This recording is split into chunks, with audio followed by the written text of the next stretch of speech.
What's up, party people? Welcome back. Ladies and gentlemen, girls and boys, welcome back to What's That Noise? I don't know what episode it is. We don't keep track. That would require way more thinking. Episode 13 again. Yeah, it's episode 13 again. Welcome back. We took last week off because our boy Joe was traveling. He's on the road, working for a living. Trying to do it, trying to keep it tight. Do my best. Out in the streets. myself.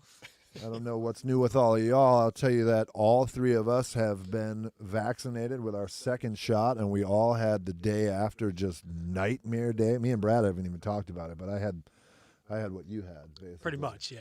Yeah. Brutal. The day after that second Pfizer shot is not playing. Bro, I was in like full-on death. I'm happy it's over, and I'm happy to have gotten the second shot. But man, yeah, that day after was like, I felt like like high school hangover or something. Like it was rough, man. But yeah, so that's cool. We're all a couple week or so away from our freedom date, whatever that It'll be means. Friday for me.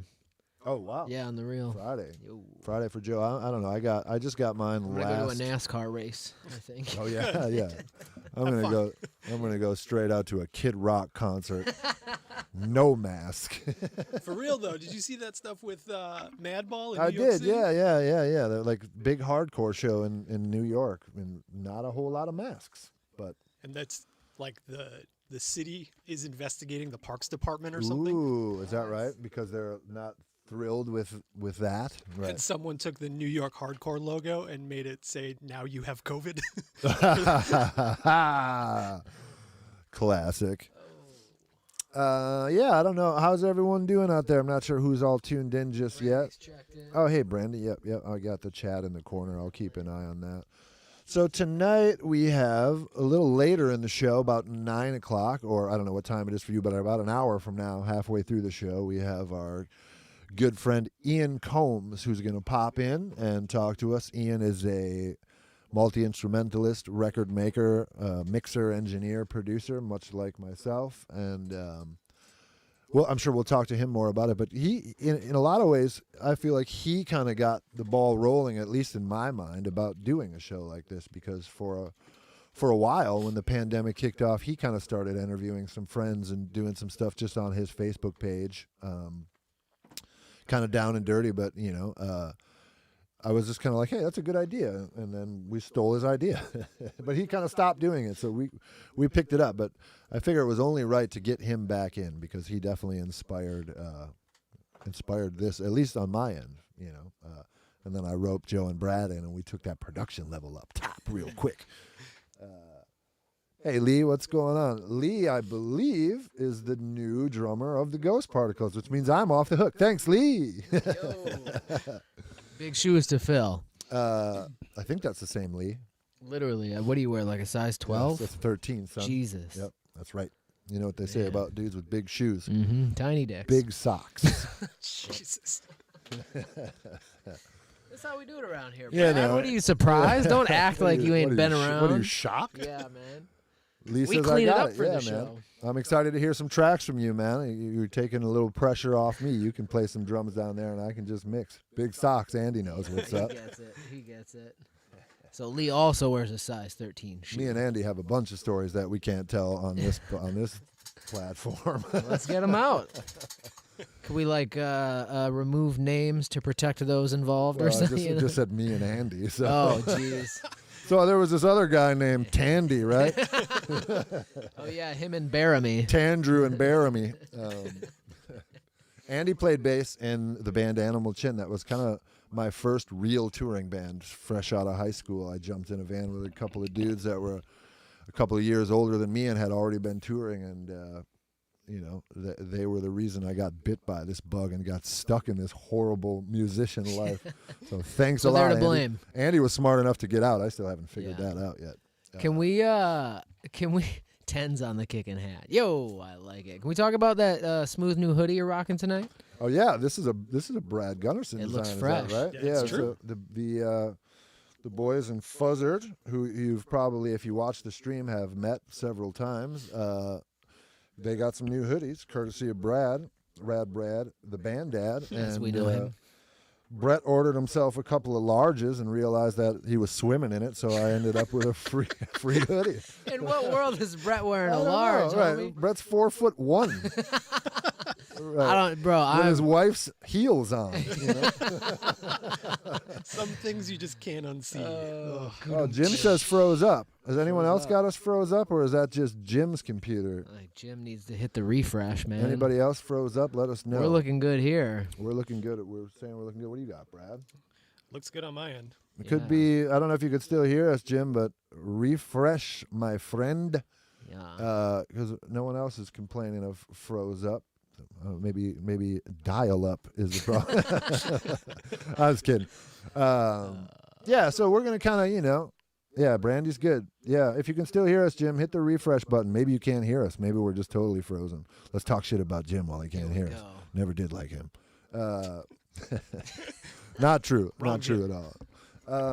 Yeah, so we're just going to kind of hang out and freestyle for the first little while until Ian gets here. Ian is at band rehearsal right now. It's 80 degrees in Madison Making today. a living, Not the case. So there's Here. I looked at the weather today. There's like a hard line, a straight up, like a very hard line right just south of us a little bit, where it was like 85 in Des I Moines saw or it was something 91 like that. in Omaha. Yeah, yesterday. bro. Yeah, 85 in Des Moines And it was today. like 40 here. yeah, and it's like 55 today. But we're heating up this weekend, so stop rubbing it in, right? All good in Burnsville. Hey, Jeff.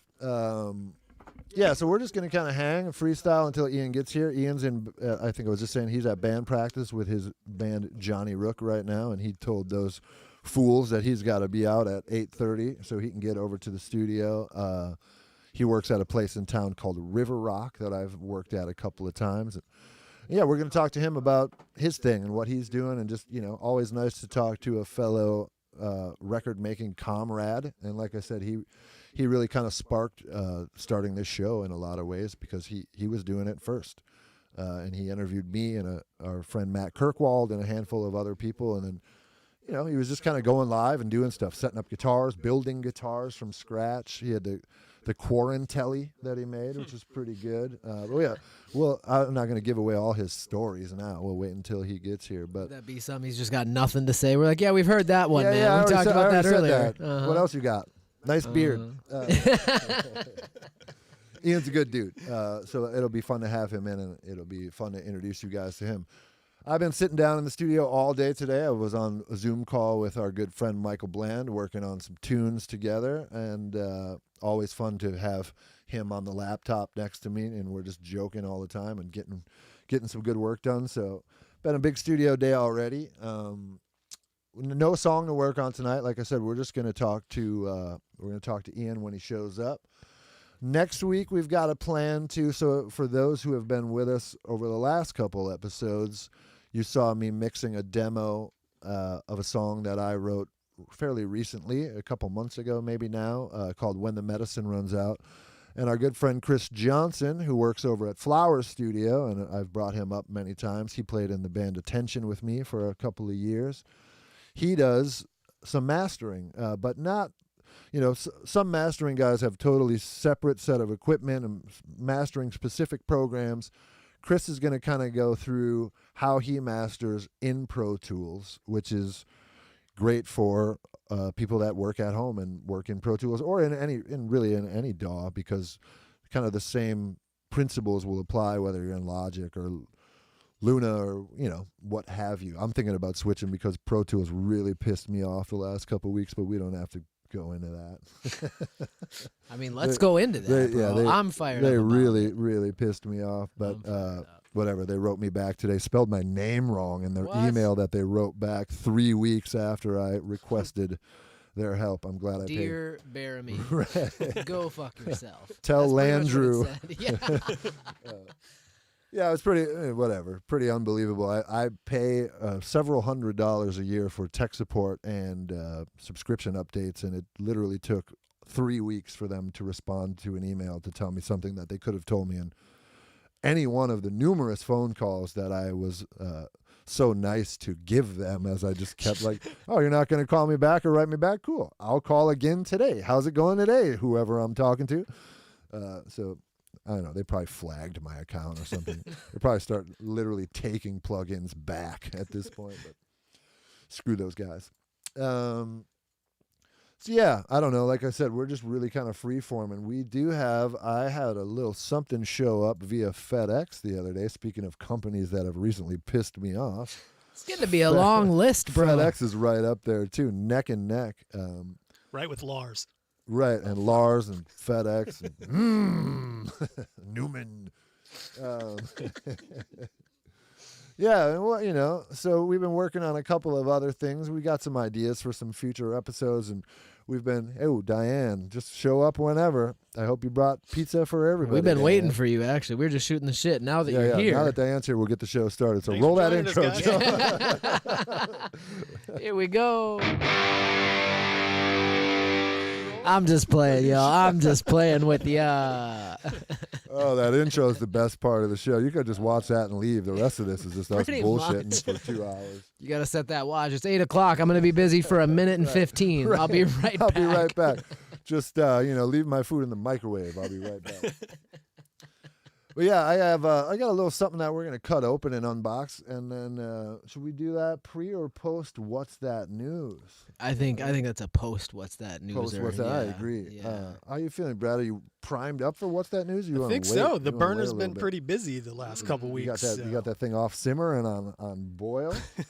Oh, yeah, so we're gonna. I don't know what the coordination's gonna be like. Yeah, here. yeah, So are so- we ready? We're gonna flip to Brad. we're working on a bunch of new, because We're this is clowning. how we do.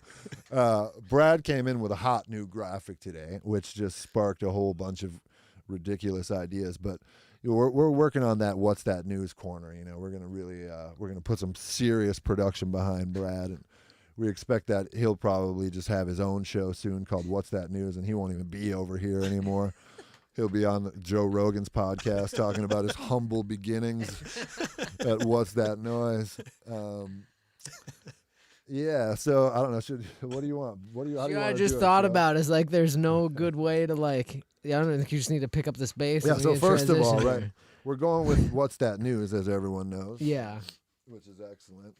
And then are we going to hit them with the graphics? or Yeah. no? You ready? You got to say when you're ready here. I mean, let me just. You guys Yeah, all hearing right, that? all right. Woo! Are you guys hearing that? So,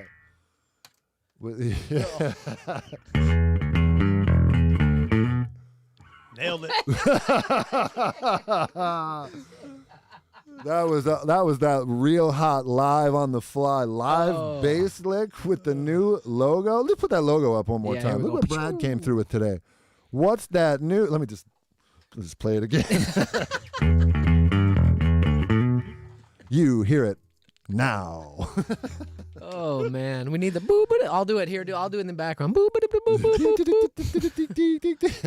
And then boom to Brad.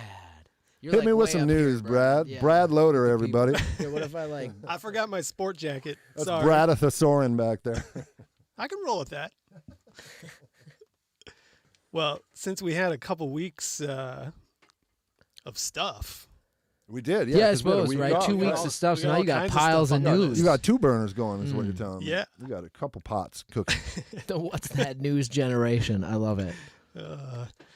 So, yeah, I'll try and go through it here pretty quick. So, new releases since last time. We had, speaking of Fuzzard, we had the Fuzzard Viral Connection single come out on Friday, featuring Mark Slaughter of Slaughter. Multi-platinum artist. Wasn't me, folks. Are you going to play it after every? I thought Seinfeld played a different lick every time. You hit him with the same lick twice. You played 2 licks and it was the same one. We should have queued up that Fuzzard video because they dropped the video too. So yeah, Fuzzard, new single, Viral Connection, featuring Mark Slaughter of Slaughter fame. Makes sense with his last name, right? Super cool video. Go find it. Go find it on the YouTube or wherever. Throw him a like, throw him a follow. Brett would really, really appreciate it. Buy the hoodie. Can you get the buy hoodie? one Is of it these for hoodies. sale? Hoodies are gone, but T-shirts with that. Hoodies are same- gone. You got to act fast, folks. Same front and back on the T-shirts are still available. A couple more releases. Hayley Williams from Paramore, new single called Color Me In, which is really cool. Jeff Rosenstock, who released an album called No Dream earlier in the year, released a follow-up called Ska Dream, which is just a straight-up ska record. Don't listen to that. I got about 3 songs in, and I was like, cool. So you're into it, eh? Yep. You had me until you said ska Yeah. record. I feel like you guys in ska, man. It's I was all in a with the ska band, so I'm allowed I to know. extra hate it, but I refer to it as my checkered past. Other than No pun intended. other than I think Real Big Fish was like the only sort of like super ska vibe I ever like really got. I into. liked and still like Fishbone. Yep. I'm in. I'm in on Fishbone. And some of their like classic, like the specials and stuff like that I can get behind. But anyway. I'm not going to dig in too much on actual tours right now because I don't know how I feel about that at this point, and if that stuff's going to really happen. But Right. a couple of live streams coming up. Anne Berlin this Friday is performing their album Vital in its Nice. entirety. This is their 5th live stream that they've done. They're doing album by album, releasing each one on vinyl afterwards. And then May 14th, Thursday, is doing Full Collapse and No Devolution in their entirety, 2 albums in one stream. As far as some news goes, Let's see if this will happen. Just work with us, what people. Joe's doing. Yeah, here we go. Much better. Um, Much better. I got it dialed. Oh, were you about to get into some news, Brad? Hang on a second. Yeah, I need, What is I need a little help. Oh, God. Let me try that again. Go ahead. I can continue now. Yeah. Feel free. Paramore's After Laughter was just certified gold, and Riot was certified triple platinum. Woo, triple plat. That doesn't really happen anymore. Doesn't happen anymore. Comes with a big Oh, paycheck. not to just take over your news, but since you just said, but let me just take it over. But hold on. No, I just thought of this. I think it's worth mentioning because I found it pretty incredible. So, triple platinum by Paramore is insane. A similar but different thing. Perner the other day just received. Let me try that over. A plaque from Spotify. Runaway Train has been streamed 100 million times. Wow. That's a lot of streams, bro. Whoa! I think he got a plaque and $4.71. I was gonna say in royalties, you got $8 and a plaque. Meanwhile, the CEO from After Spotify's the got his plaque own cost, jet. he actually owed Spotify Right. $17. Interesting tidbit here. Joe, I don't know if you're familiar. Jeremy, you probably are. The band Harvest. Oh, yeah. From here. Yeah. Old hardcore band. Yep. Late 90s. Yep. Dan, the bass player from that band, he has a collection of shows that he filmed from places like the Key down in Northfield, or just when he was on the road, shows that he saw in Minneapolis, shows that he saw in other cities that he played even. He is actually releasing those videos now Oh, cool, man. on a channel called 25 After. So it's 25 years after Wow. all of those shows. Oh, that's tight. He's releasing them on YouTube now, and like the last couple nights have been premieres of like, you know, I watched a Disembodied show from the Key in Northfield in 1996 when like Oh, the man. drummer was singing, the guitar player was playing drums. Like the Right, lineup right. was not the popular lineup or anything like that. You know, probably 50 people in the room. Yep. That's really cool. But this list, like, listen to this. Like, these are shows that he has that are going to be coming out soon. Snapcase, Promise Ring, Texas is the Reason, Coalesce, Lifetime, The Get Up Kids, AFI, Ink and Dagger, Strife, the infamous Deftones McDonald's parking lot show in wow. Minneapolis, Wow. and Animal Chin. Oh, I was going to say there's another weird thread there. So Jamie Wolford, who was the singer-songwriter of Animal Chin, spent a brief minute in Harvest. Yep. Just tying it all together, folks. That's what I do. The list of album anniversaries this week is pretty extensive, so I'll go through it real quick. Nice. 21 years ago, Boy Sets Fire After the Eulogy. Dude. Awesome record. Yep. 20 years ago, Jeremy, Fishbone, The Reality of My Surroundings. Ooh, good one. Yep. 19 years ago, The Promise Ring, Wood and Water. 16 years ago, Acceptance, Phantoms. Oh, yeah. Big record. I Incredible Great- record. great just reconnected with Kalen. He hit me up on Facebook. Oh, the other really? day. Yep. Awesome. Yep. 15 years ago, the Goo Goo Dolls, Let Love In. Love that record too. 10 years ago, Laura Stevenson, Sit Resist. pretty incredible record. If you have not checked her out, she is phenomenal. And 20 years ago, some friends of ours in a band called Align here from Minneapolis. Yes. Some breaking news came out on 33rd Street / Iguana Records. And that was, I believe, the Tower Records record label, the 33rd Street. Oh, word? Okay. Yep. Yeah. John Stanier from Helmet. Matt played his snare drum on the record. And I think he helped produce a couple songs too. So we'll throw that link up pinned here in the chat to that album. Really cool record. Andrew was just reminding us that Dave from Harvest sang some background vocals on the first Chin record. Oh, wow. Yep. Crazy. That's pretty much what's been on the burner this last couple of that weeks. hot burner. We got a couple. I was just pulling up the, I always like to just pull up the celebrity birthdays to see if there's anything that makes sense while Brad is doing the other rundowns. And it's Lizzo's birthday today. Happy birthday, Shout Lizzo. out. And When's it's Lizzo going to be on the show is what I'm soon. wondering, dude. Soon. All right, I'm, all right. I'm waiting. You All know. right. We're kind of busy right now. It's Yeah, also that's true. Patrick's, speaking of Animal Chin and the Stereo and Jamie Wolford, it's Patrick Stump from Fallout Boy's birthday today as well. I don't know if I believe the age that's listed on this thing. I feel like that might be the one that the record label put out many years ago when they were faking the funk. How is Ian Combs in the chat if you're I'm still saying, at bro, band you're at practice or are you in the chat? Yeah. What's it going to be, You man? got the Zoom link, dude. Let's go. We still got a half an hour without you, dude. We got stuff to do. We'll stage you. We're looking forward to your Lizzo story. We still got Brad on cam?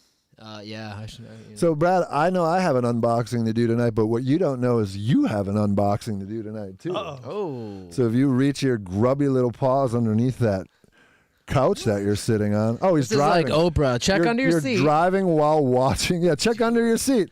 Nothing You safe get a about box. that. You get a box. Yeah, Ian says he's Ian's driving. watching while driving home. That sounds safe. Yeah, dude. I wouldn't advertise that shit. Don't hands-free. implicate yourself in the accident you're for sure going to have. So sitting on, you want a knife, Brad? I just If broke you one. got out. one, You know I'll I have do. to chew this thing open otherwise. Like a rat. What's happening? Oh, I got you. So the lovely Miss Diane, who is always watching and always hanging out in the chat, sent Mr. Brad a birthday gift. And since we had last week off, this is the first time Brad's been back over here. Cut away from me, man, yeah. So he's right. So either he's going to be It's a butter super knife. excited about his gift, or we're going to drive him to the emergency room based on the way he's cutting that thing open right now. Oy. I don't like how close he's sitting to me with that thing, to be honest with you. You'll be fine. I doubt it. You've But got yeah, much, so much Diane, more dangerous things. Yeah, that's true. That's Diane, true. who is Why much don't you give too me that kind, knife, dude? sent Brad a gift, and he is unwrapping that gift right now. So thank Coming you, at Diane. you, people. What do we got here? It's We like need some Christmas. music or something. It's like birthday. Yeah. Boom, ba-dum, boom, boom, Happy birthday, Mr. President. Mr. Brad. This is like one of those gag boxes that you just can't open. I was gonna tape Dude, it the does seem living. that I was way. gonna tape the living shit out of that thing and just zzz, but I took it easy on you. Dude, honestly, for a second, hold on, I thought that was a shirt, and I was like, that's a badass shirt. That's a cool shirt. It's not a It's shirt. from the Kurt Loder collection. Looks like it would be. It does kind The of. Brad Loader collection. Bradathosaurine. I cranked our audio up just a little bit. Did you dial? We're looking good on my end. Yeah, it seemed like we were a little low when Brad was talking, so I just wanted to make sure you guys could hear us. Let us know if it sounds funny or whatever, but we changed it, always. What do you got there, Brad? Ooh, Thanks, hold that up Diane. for the camera. Oh yeah. Ooh, who's the on the heyday cover of book. that Look thing? at that guy. I recognize that guy. Very cool. Nice. You know how to read? You got. It's a picture book, Joe. Oh, Yeah. perfect. That's You're the best good part then. about it. You're good then. I mean, I see There some are words. Yeah. No, this is awesome because I've flipped through this book a little bit, but I never ended up buying it. So this is great. Thank you, Diane. You're much, much, much too kind, Diane. Yeah. She, And, yes, that's very true. But during my flipping, I just noticed Dave Mustaine in here. So Oh, before yeah. we wrap up, Boom, what's that ba-doom, news? you- Better hit him Oh, with you it. did- one more did time. someone say One Dave more Mustaine? time. Oh, hang on.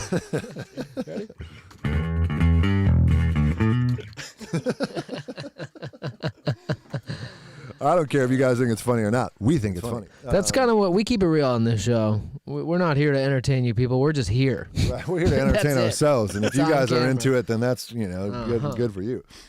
And as you can see back there by Brad's burner, there's a giant Eastwood box back there. So should we get to that unboxing? We got like a half an hour to Ian. Yeah, Ian's on his way to the right. studio, and then he'll be logging in and joining us. But so big ups, big shout outs to Brett from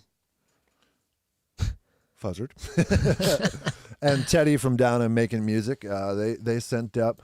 Brett and I decided that we needed a baritone guitar for some stuff that we were about to record, and between Brett and Teddy from Making Music and the fine folks at Eastwood, they have sent us a baritone, and I have patiently waited for FedEx to get it here, and they took a couple extra days, and then it literally sat here for a couple days, and I was like, I want to open it and unbox it on the show. I kind of wanted to see it first, so I was like, I almost like opened it and then was gonna like put it back in the box and like fake the funk on the stream, but I decided that was lame, so I haven't seen this thing yet. I've seen a photo of it. I think I know what it's going to be about, but we're going to go ahead and unbox it because that's what people do on the internet. I think they unbox stuff. It seems to be a trend. I don't know how you want to do There's this. there's my guitar assistant. Yeah. That's a giant box, man. I drove my wife's car to FedEx to pick it up and was like, ooh, I should have taken a truck. Like, I could barely get that thing in there. This is substantial. I'm gonna do my best. to work a couple of cameras I'm here. gonna I just got try a to couple stay going. I just here. want to like. Spoiler, it's actually Ian who's in the box. He's going to come out, join us. I thought I saw a little beard creeping out of one It's of the impressive scenes. that he's texting in the chat while being in the box. Yeah. Here, we can get the GoPro up. That's from me too. Oh, Diane, you sent this too? I wouldn't doubt it. Diane did send me something, but she wanted to approve it first, so she had it made apparently. I don't know what it is. I think Joe does. She had it made, sent to her to make sure she liked it, and it's on her way here now. So next episode, I will save it. And she said it was supposed to be here today. I hadn't seen it yet today, but FedEx has been fun. FedEx has been slipping around here. I like how they just got tap. You know where it's coming. Tap, you know what I'm saying? Two keys. 2 piece. Yeah, I don't know. So I'm just gonna try to dig into this thing. This box is huge. I'll get the mic happening or whatever, but I'm gonna start by Do you want me not to cutting narrate? my face off. Now Jeremy's cutting the tape. Boom, ba-doom, boom. Yeah, it's gonna, give me the bass, man. I'll play some music. This knife is. I'm way too close to the knife, man. Is all I can say. Knife kind of sucks, huh, Brad? People waving this thing around. This knife is kind of weak. We're gonna get a better knife going. I here. should. I wish we had a room mic going on. Yeah, we That's don't. all right. Yeah. You sure? Oh man. Onyx would, you know what I'm saying? Yeah. Well, who's coming through on that? They are ready to be caught. Did you say what's in the box? I know you said you ordered some stuff. Okay. I haven't even I don't even know if I've seen a picture of this thing, so I'm kind of excited to. I don't think I sent you a picture. No, of this, you did told I? me about it. We were Yeah. talking about it. I have one picture of it, but I have not. I seen certainly it in real heard life, about so- it because I was here on Saturday when FedEx was supposed to be here, and they were not. Well, I mean, to be fair to FedEx, they did show up. They just waited till you were gonna leave. Yeah, and then this thing was attempted delivery while I was getting that second needle in my arm, and then somehow it took 4 more days after that to get it to come back again. But that's neither here nor there. We like Yeah. FedEx, right? I mean, I'm not against them. Shout out to the orange and purple. Yeah, usually I feel like this is how every guitar I've ever got in a box is. Like, you go all the way around with that thing, and you can slide off the top. And then almost dump it upside down. I don't know how many of y'all have ordered a guitar and got it in a box, but it's always a little sketchy, too. Have you ever shipped a guitar? It's always like, No. it's a weird thing, dude. There's no good way to package it.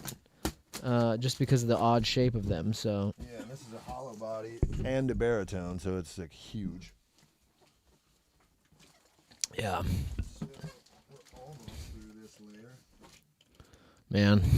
This is exciting TV, isn't it, folks? I know, I wish we had some music going on right now. Can't do it, though. Boom, ba-doom, boom, boom, boom, boom, boom. We just need to make some homemade music for, like, our segments. Price is right style. That's what I'm saying. Some Price is Right, like clowning. If I stand up, am I just... Yeah, you're good. Well, I mean, I can switch you. Here you go. There we go. Teddy decided to take the trash out when he packed Move this up in thing. here a little bit. You want to move? Yeah, you got to. At least we got the box. You don't need to see me. Yeah, nobody's interested in seeing you. That's what I was saying though. When you got to pack this stuff because of the body is all down here, so that's the full size of the box. You don't want that neck rolling around in there. That's also too. Regardless of the case, like I hate taking guitars on airplanes. I just don't like it. I get nervous about that. Yeah. Watch that bass. I will say this: there's a bunch of stuff in here, but at least it's not packing peanuts. That's We would have packing peanuts in here for the next 3 years. Oh man, you'd sell the house and be like, "Oh, the packing peanuts are complimentary." I used to work at a. over Saturday? What's that? You coming Saturday? Yeah, for the during the day. Yeah. So the band exactly know who we've talked about. This is a good view. Shifting gears for a second. Hang on. We'll come back to that. There's gonna be some shit on Saturday. I'll tell you about it after I unbox this stupid thing. Cut the In the stupid thing middle out. of boxing, dude. Cut the stupid thing part out when we put the unboxing Yeah, no video problem. up. Yeah. That's gonna be the Oh, unboxing look, video. Brett just popped in. Yo. Hey, Brett, I'm opening this thing finally. Yeah, and we're repping Fuzzard, the Fuzzard hoodie. We talked about the video. We're repping, Brett. All right, so you need a little help here? Yeah, we're just gonna rip all this paper out and put it back in here.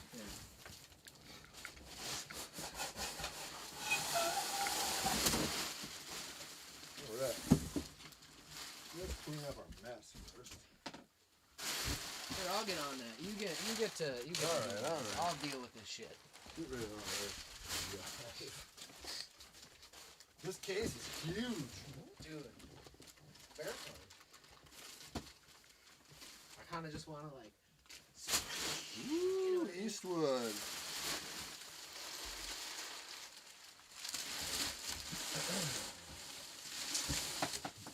All right, so let's see and put this knife away because that's an accident waiting to happen. I seriously thought you were gonna cut the chair. It's a nice hard shell case. Can't see it right now, but that's all right. We're gonna get the guitar out and see what that's saying.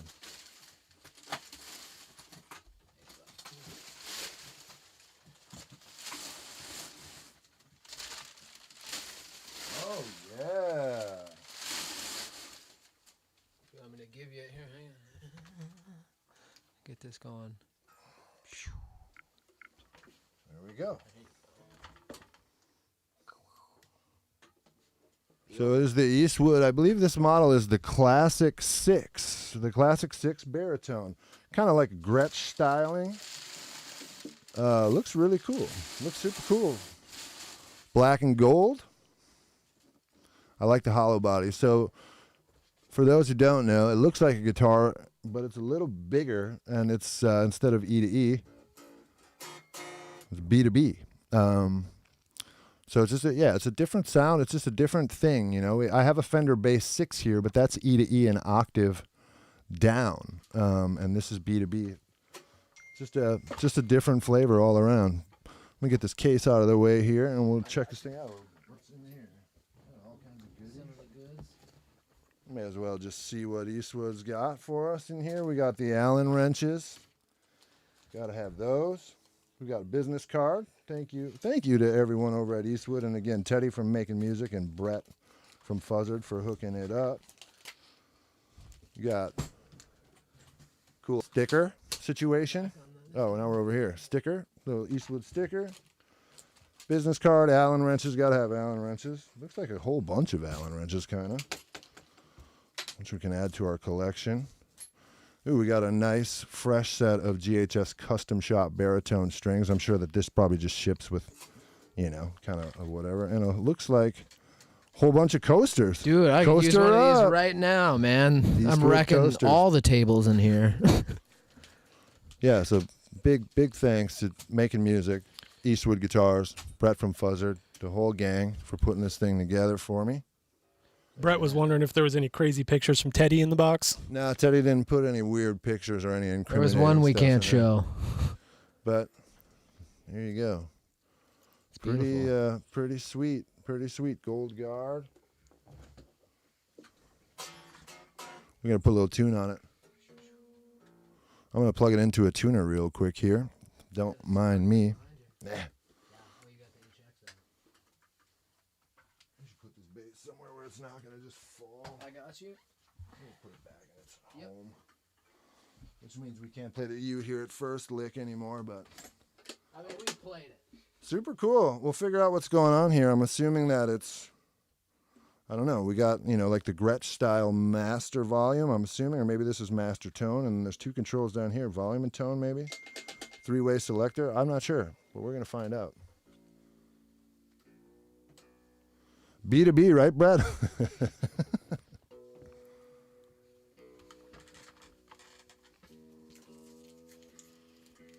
This feels like it's like when you go see a local show and there's like some just Right, total some dude like tuning on noob, stage. like Just everyone's going like, shut up, I'm tuning. Everybody shut your mouth. Like keep they're- doing this over and over. Yep. Like their walk-up music played and everything. Lights are out. Now they're tuning. Looks at the other guitar player. Hey, well, give me an A. Oh man. I was around back in the day, like when bands just didn't have pedal tuners really yet. So it was like they would either have to tune open air or they would like have the little Sabine tuner on top of their amp and have to unplug out of their amp, plug into the tuner, tune up, and then back in. I mean, that seems like a better idea than the open air tuning. Yeah, the at open air least. tuning is like nothing says talent show. Yeah, like something like that. There's a Family Guy skit where they do that. It's hilarious.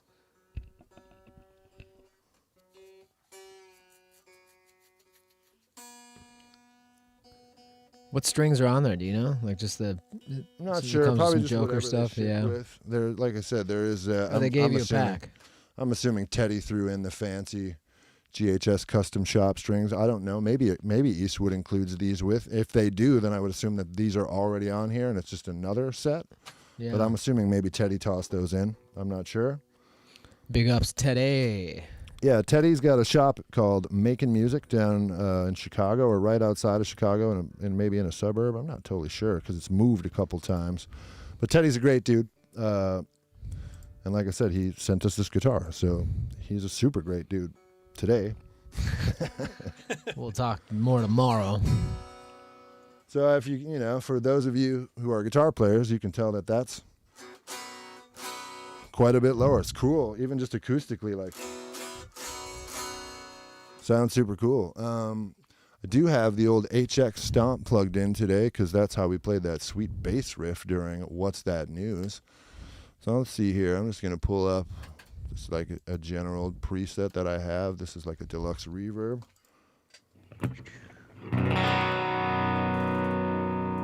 Turn up speakers because I want to hear it too, but all right, so this rear control is bridge volume.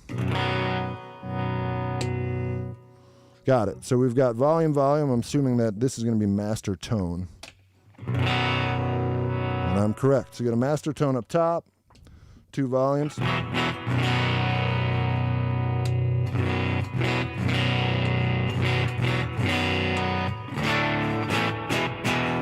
Pretty cool, man.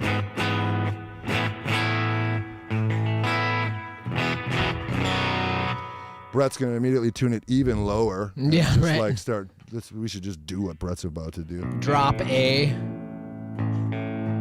He's going to do that, and then he's going to let's find the most Nasty metal tune, patch we can dude. find Just quick. break off the gain knob. This one's called wherever it Hangar is. 19. We've been talking about Megadeth tonight. Let's see what this one does.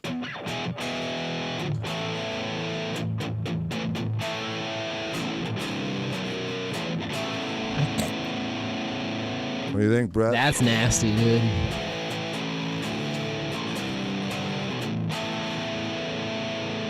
I have such an incredible knack for losing my pick. I have not moved. There it is. Dropped it. Pretty cool. First impression, very cool. Fresh out of the box, like many things. Probably needs a little setup, just because I'm a nerd about stuff. It actually, like the neck is really straight. The frets are really nice. I'll just adjust the action and kind of, do the thing. This one was a B-stock one that Teddy had, so there's, it's a little bit spin around, but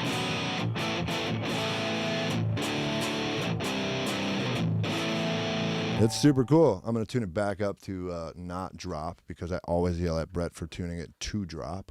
And then leaving it like that. Putting it back on the rack. Should have had Brett here to play this thing. He'll be here soon enough.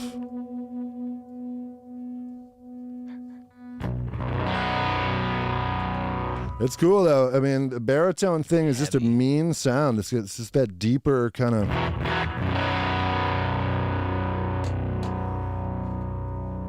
Let's go to like a clean sound. Ooh, a little stereo action for you guys.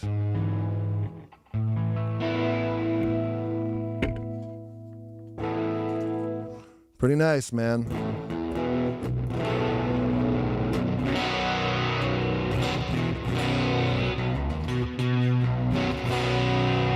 I'm excited. I'm excited that, new guitar day. Always a good day. Right on. Cool inlays. Kind of like. Brett was asking about the action. The action's not bad right now. It's too high for you, Brett, because you like the strings to somehow just levitate right directly above the fret. Like you could fret notes like this. We'll tune it up though. We'll get it all set up. Looks like the neck probably wants a little. It's like anytime I get a new guitar, almost any condition it's in, I'm likely to pull the strings off, put oil on the board, clean up the frets. I just like to kind of, I like to make it mine. Go through, tighten up the screws, tighten up the tuning machines. These things get bounced around in shipping from the factory to the store and from the store to me, and then in the FedEx truck for 4 extra days. Did I mention that? But it's cool. It's super cool. It sounds great. It feels good. Really nice frets. Big frets, Brett. You're going to like those.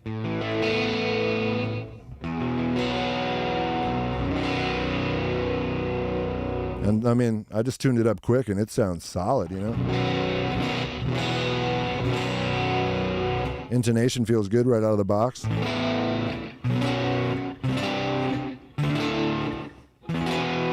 Intonation's really solid right out of the box.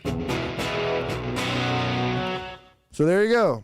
Eastwood Classic 6 baritone. Super excited to add it to the old collection here at the Noise Below. The only thing I don't have is a place to put it because there's so many damn guitars around here. Not a problem necessarily, but yeah, stoked. So let me mute this so I don't kill your ears. Yeah, one last look. Eastwood. Get that headstock in there real good for you. I guess I don't know what I'm looking at. That's the stream, right? Yeah. Okay, so yeah. Eastwood. Classic 6, baritone, black and gold. Very cool. You will see it soon enough. Brett's going to break it in on a new Fuzzard tune, I think Friday. So we're going to put this thing right to work. So thanks again, Teddy. Thanks again, Brett. Thanks again, Eastwood. We're going to use it. We're going to put it right to work, like I said. Super cool. Always excited to get a new guitar. Have I mentioned these picks? These are, I don't know if you, already worn the logo off, but. It's not going to focus. No way. It won't do it. Just too close. You're too close. You got to back up a little bit. There, it'll find it. There you go. That's that Tupero heavy. You can't just get these, you know what I'm saying?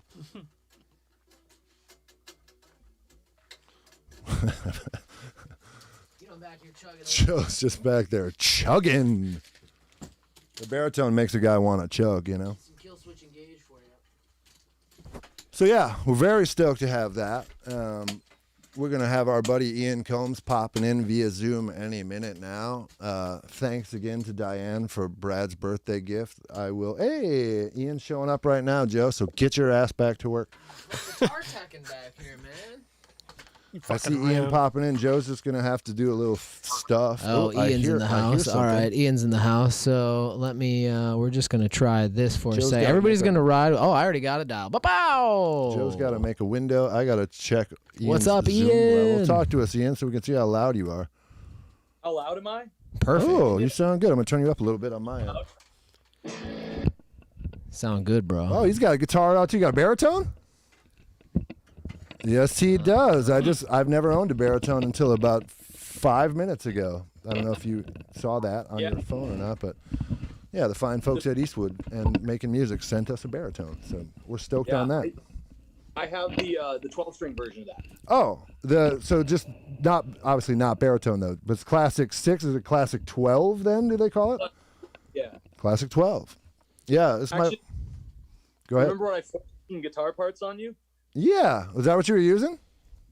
Yep. Ah, All right, so if you, for some of the stream viewers, if you were watching, we were working on a tune a while back, and we farmed out some guitars to a guy off on the other side of the internet. This is that guy. So, welcome to the stream, our good friend, Mr. Ian Combs. Repping the. There's a bunch of applause. We can hear him on our end, but you can't hear him through Zoom. People are freaking out right now. And look, Ian and I dress the same. I was gonna say. Nice hoodie. Yeah. Ian's got the baseball shirt on. Oh yeah, you guys are matchy. Planned it. We actually coordinate all our outfits. I know you guys do. And they call each other first thing in the morning, send each other pictures, coffee and T-shirts, sometimes shirtless, just to keep each other guessing. I get it. I totally get it. Done that once or twice, yeah. So how are you doing, man? Fresh out of band practice, right? Fresh is a relative term, but yeah. Yeah. Well, band practice. Nothing stays fresh for long at band practice. But you're out of band practice. You're still alive. You don't look too sweaty. Still sweating though. Still sweating. Yeah. Even though it's cold outside, those rehearsal spaces tend to just get hot somehow. It's just the way it is. Ours has literally no ventilation. Excellent. It's We have a real little, but not much. This place gets a little warm too with all the gear and the lights on, and then Couple of dudes three down three here. dudes and a dog. I have no idea how a room could get that warm. Yeah. Right. As Ian's sitting in front of the most inefficient heater in the world. Right. Also, probably the most expensive at this point. Yeah. No, that's also true. So tell us where you are, man. Give us a little bit of the rundown of where you're sitting, and we'll go into who you are. But tell us where you are. So I am currently sitting in the familiar confines of River Rock Studios in Northeast, Central and Broadway, basically, which has been my kind of home shop for, it'll be 10 years in November. Wow. Been coming here for 10 years now. 10 years, yeah, man. That's a long run. That's a good run. It is, and it's I don't know, because I didn't catch the very beginning of the stream. I turned it on as I was walking out, so I could at least Yeah. We were just hamming it up. We weren't doing anything. You missed nothing. No, I saw the unboxing, and I'm just glad no one got stabbed. Yeah. I was thought for sure close. Brad was going to kill Joe, and it was going to be like one of those fake acts. Like, oh, man, I slipped. I slipped 16 times. At least we got a box to put them in. Well, since I vacated it anyway. Oh shit.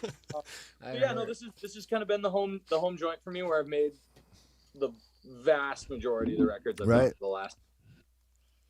So yeah, man. It's a great home. We've been real lucky. It's gone through a lot of upgrading lately. Nice. I see some new monitors back there that were definitely not there last time I was over.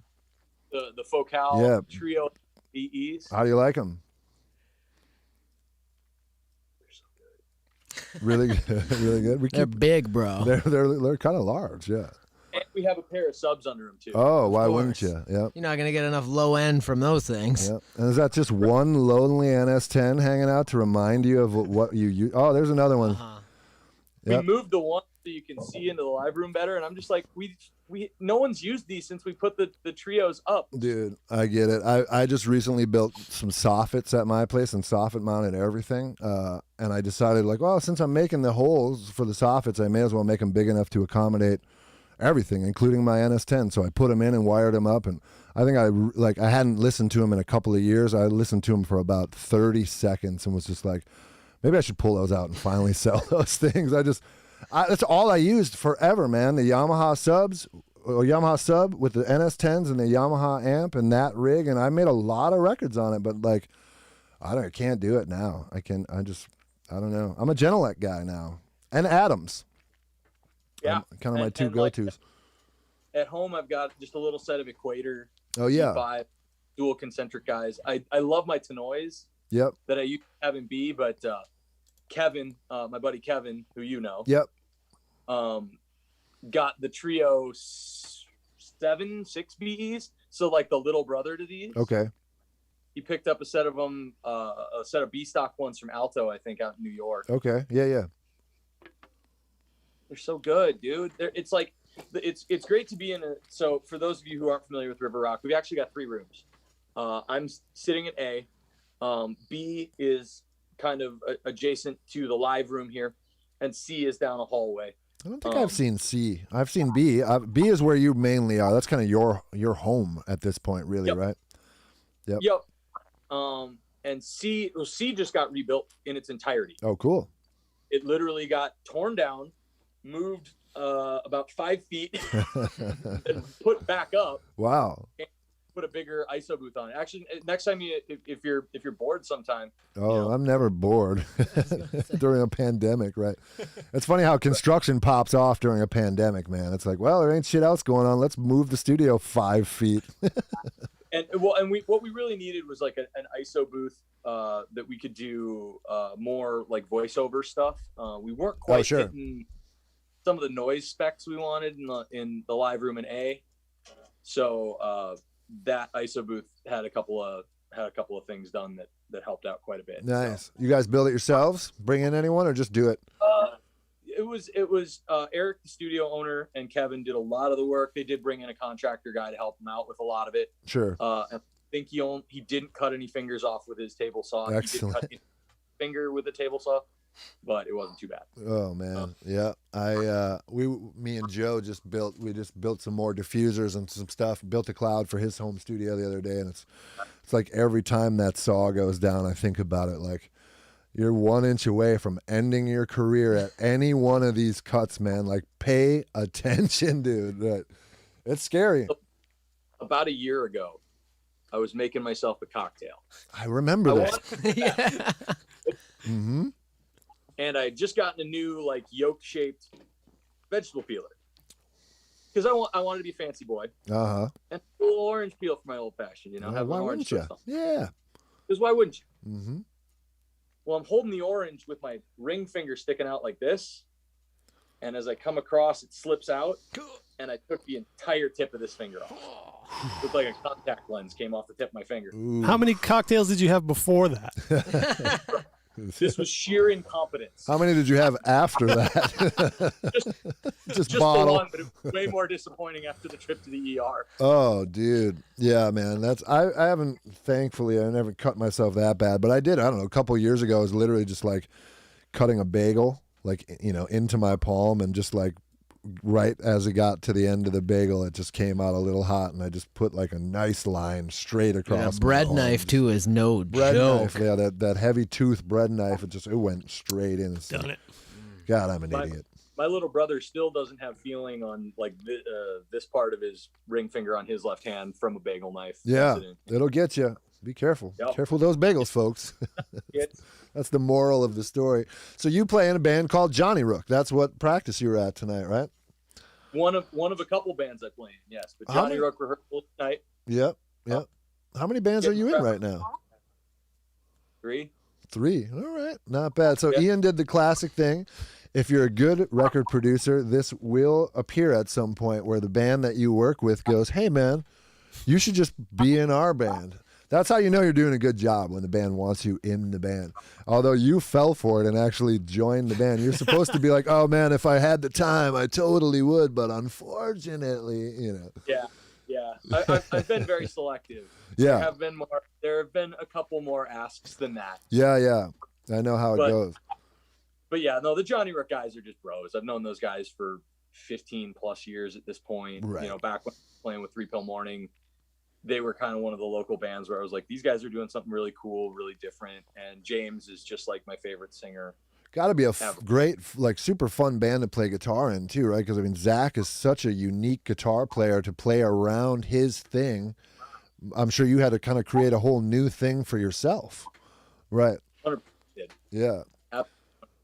Zach is wild. For those who don't know Johnny Rook, you should definitely check it out. Zach is like, alternate tunings, crazy capos, unique guitar. I mean, everything about what he does is different than any other guy you've seen. He really has his own thing, which is hard to do as a guitar player. It is. And he's like, you're right. It is a challenge to play around it because there's no playing through it. He gigantic chords, these dense chords. He grew up playing acoustic mainly. Right. So he kind of attacks everything from that headspace. Right. So always playing all 6 strings. So it's like, okay, what do I play then? What 'Cause notes there's you not- want me to play? You're playing all the notes. Right. And everything's like a second or a third apart. So it's like they're like piano clustery, the chords are. Right. And you can't even look at his hand and figure out what the hell it is because there's a capo on it and it's tuned all crazy anyhow. And it's just like, it looks like this shape, but when I play that shape, no. Right. Yep. No, you got it. You really have to just, I in that band, I really have to rely on my ear. Right. I can't look. Right. So like, I kind of sit back and go like, okay, what are you playing? Okay, what can I fit in? Right. And it actually works out really well for me because it's either like little, like I end up playing stuff that's more like lead lines or big dumb power chords, you know, Right. a lot of like. Right. Do you make that face too when you do those? That's why you got the gig. Ever. So are you chasing a lot of alternate tunings as well, or are you sticking to a different thing? No. No. Right. No. Interesting. Right. The most I'll get is drop D for like one song. Okay. Right. I remember which one it is. Right. It's the one where you go, right, right, Yeah, right, right. So no, that's been a really cool experience. And, you know, we've been, we really kind of took advantage of this last year of not being able to play shows, Right. which I'm actually excited about. We've spent basically, you know, we puttered a little bit as everyone kind of did when it all started. 'Cause Sure. It was so weird and uncomfortable and no one really knew what was safe and what wasn't. And, you know, it took a while to still not know what's safe and what isn't. Right. Right. right. Did you see the CDC said we can go outside without masks if we're by ourselves? Oh, I haven't seen that. If we're by ourselves, cool. Their day. But yeah, it was like, well, if you're not in a large group and you're outside, you don't have to wear a mask. I'm like, do you know anyone who is going outside alone in a mask? Right. I do occasionally. I'm sure you do too. We all do. Like you drive by that person that's in their car alone with the windows up and they still have a mask on. What are those people doing? Nothing productive. Like how many other people have been touching your car that you're like, I should probably keep this mask on and my windows up. But I they're will say- texting at the same time. Right. If I'm like making a drive, like if I leave one place and I'm driving a half a mile, like I don't even take the mask No, off. I I'm just do. too I lazy. rip that baby off as soon as I get out of the door of places. That thing drives me crazy, man. I get it, and I'm game to play the game, but as soon as I can take it off, it comes off. I really don't enjoy it. So I was in Las Vegas last week. Oh, yeah, we talked about that. Probably aren't safe during COVID. For my buddy Chris Morley's wedding. And actually there was a really interesting thing, like walking down the street in Vegas. You throw sunglasses on, you throw a mask on, and all of a sudden you're like walking around this really like crowded, busy city, but you're like as anonymous as you've ever been in your life. That is the one part of that I like, is like there's some weird ninja stealth feeling when you have the mask on. Yep. Yes. Yep. And it was a trip to like walk down the streets and just kind of be like, yeah, I'm invisible here right now. Right. Like I'm out here. No one on earth knows who I am. No one on earth knows where I am other than me. You know, Right. I'm just like out here by myself. And that was kind of cool. Yeah. But I despise Vegas otherwise. Yeah. I know. So Ian had put up a post one night that said something to the extent of like, I definitely figured out Vegas is not for me, and I just commented, "Yeah, dude, Vegas sucks." like, duh, right? It's funny, man. Yeah. Some people love it, and hey, more power to you. I do not get it. I'm not a gambler, so that doesn't appeal to me. I mean, you know, it's like it's fun to people watch, but that's fun for like 15 minutes, and then you're in Vegas for still like 2 more days or whatever. And everything is $17, right? Like it's like, oh, I want a beer. Cool, $17. Like, right. I want a hot dog. $17. Like and like legal weed. Like I have yet to visit a place where weed was legal. Right. And Vegas is the lamest legal weed place I've ever seen in my life because it's just a bunch of amateurs Right, because it's all tourists, right? to watch. It's like so heartbreaking for me because I live there and love it. But like when you guys say Vegas, like you're talking about the Strip. Yeah. We're talking about Yeah. the tourist part of Vegas, Right. not like where Yeah, I people know. live. I That's know. Right. Yeah. I know there's more to Vegas than that, and that's actually like I'm kind of like mad at myself now because like I've been doing nothing but shitting on that city since I got back, and I'm almost feeling guilty. Like I got to go back and find the redeeming part. Do it the right way, yeah. You talk to Joe. Joe lived there. I'll point knows, you in the he right knows spots. Some moves that are probably pretty Yeah. actually I fun. I rarely. The only time we ever went to the Strip was if like there was friends in town, and frankly, like the shows were cool. I go see Cirque shows, man, and I like to like watch the band behind the glass. You know Oh, what yeah, I mean? Like totally. that shit's fun Yeah, to do. That's my favorite part of all. Yeah, that all kind that of stuff, sort of stuff. But like if you're a partier, I get it. But I certainly also am not. So that sucks. And you looked like you must have been doing a little partying in that post. I think when we talked a little bit, you were. Or you were just hiding. Yeah. Right. It was an aggressive combination of both. Right.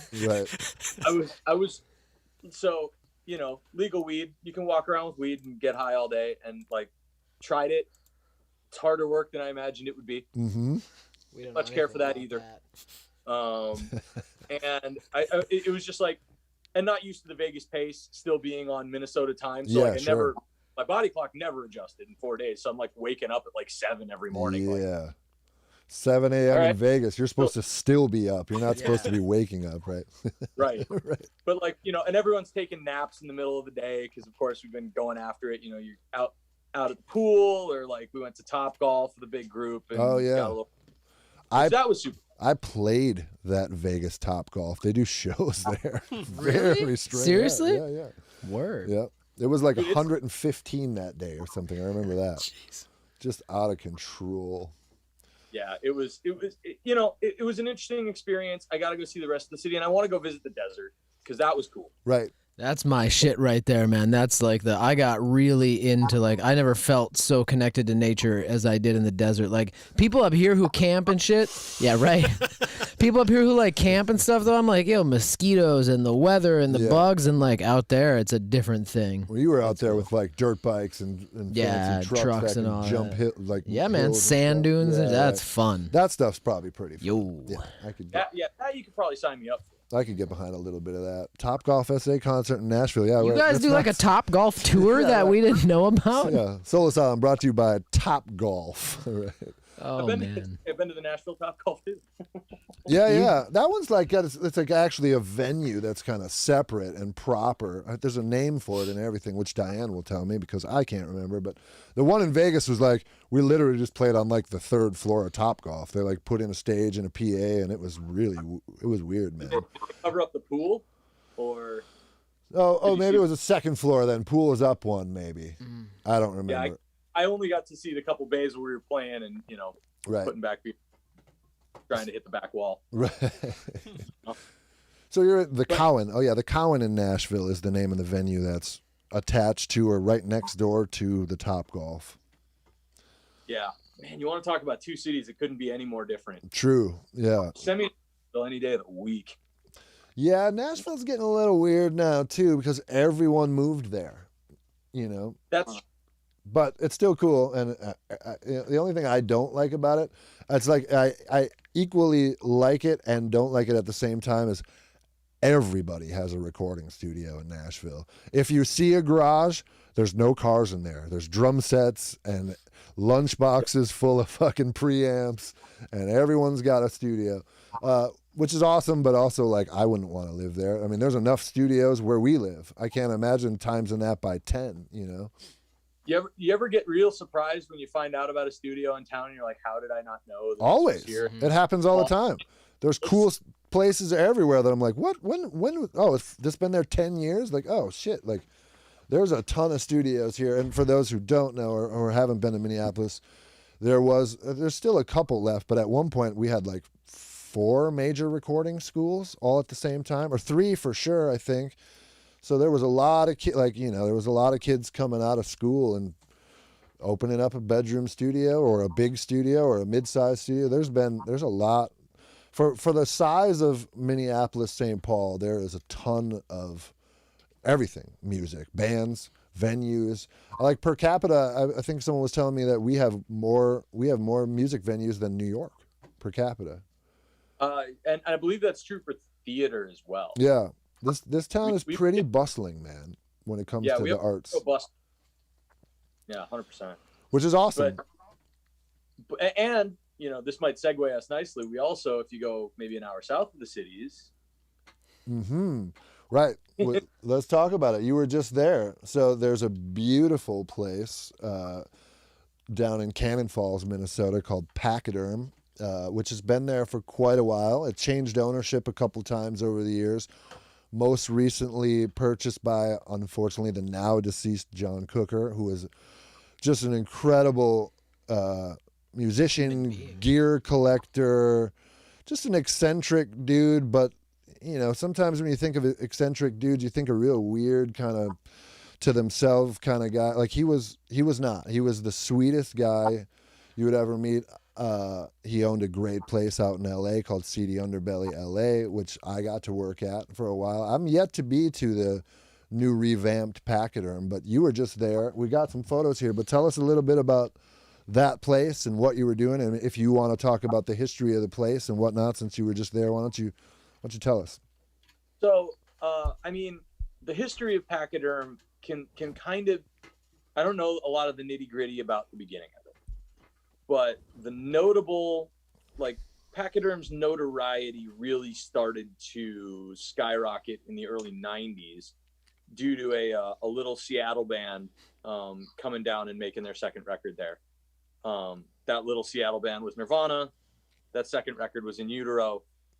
And we all know, of course, that was unfortunately their final studio album. Right.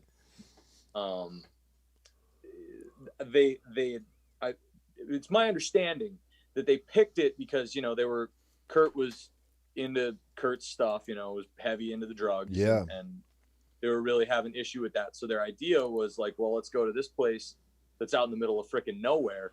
And hopefully that'll keep Kurt on the rails for at least a record done. Right.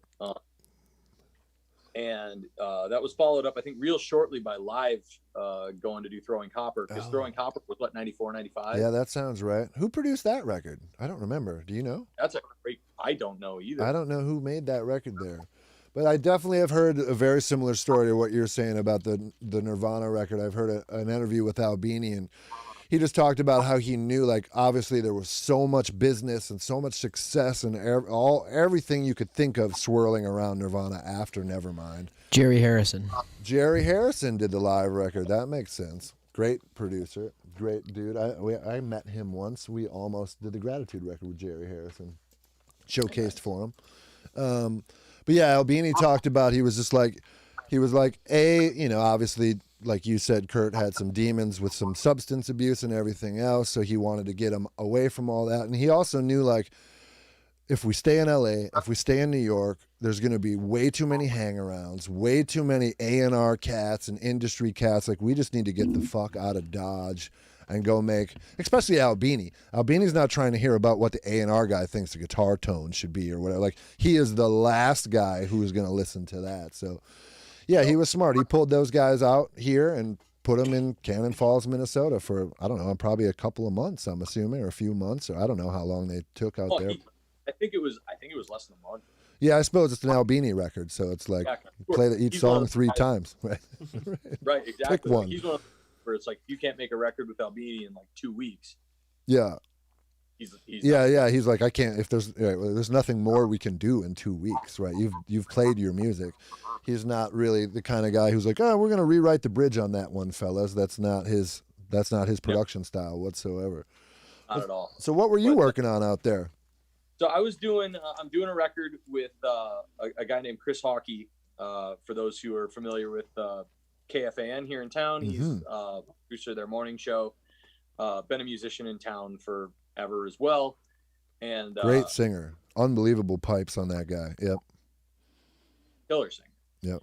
And he contacted my buddy Matt Kirkwold about doing a hard rock project. Chris has kind of worked more in the country, right, pop country sort of world.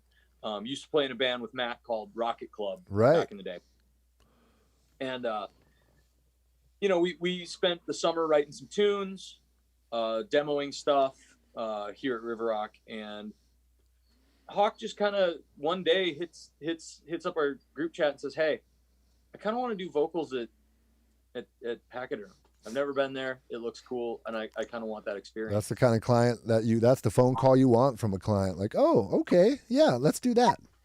right? Yeah. And I was like, yeah, twist my arm real hard. Right. You know? Right. Right. So we spent the weekend down there. Just Saturday, Sunday. We only have an EP's worth of stuff right now anyway. So Sure. you know, it was 5 tunes. Just cutting vocals? Just cutting vocals. Wow. Yep. Yeah, we went full baller. Yeah, man. That's awesome, dude. So it's funny. Last time I saw you at River Rock, I was playing drums on a couple tunes for Hawk. It was me and Ian. Oh, okay. That's what we were working on that day. I don't know what became of those tunes. It was some stuff that Warner had cooked up with him or whatever. But yeah, same thing. So, and I've had him. He's actually cut some vocals over here in the old home studio a couple times. So And Hawk's a great dude, too. super He's good. nice guy. Unbelievable singer. Just nails it every time. Loves. Like most singers get a little in their feelings about too much feedback. He couldn't be more opposite. Like, tell me what I should do, man. What's good? What's bad? Like, tell me, you know, it's awesome, man. But he's great. So it's like, I don't know, maybe just do it again because it sounds awesome and maybe it'll just be better. Right. Like, you know. Yep. And we definitely got to spend a little time developing a few parts here and there. And we actually wrote a pre-chorus for one of the songs because it was just like, we kind of forgot. Sure. And it was like, man, we should address this whole. And like Chris had like a couple extra lyrics at the bottom of one of the lyric sheets, and it was like, yeah, that'll work. Yeah. So we got to do some cool stuff, and we hung out and watched the UFC fight Saturday night, of course, which was just great. You know, he had some friends come out. You know, I think he kind of wanted a little of that excitement. Sure. And a little that kind of like, and this is something that like I've heard conversations about this, and having, you know, having a studio like that, you know, and I can't say a bad word about my home studio. Of course. Like, I right. want to be clear, but there is something about going to a studio that has that sort of history and pedigree that definitely adds a little squeeze, a little pressure, Totally. and excitement.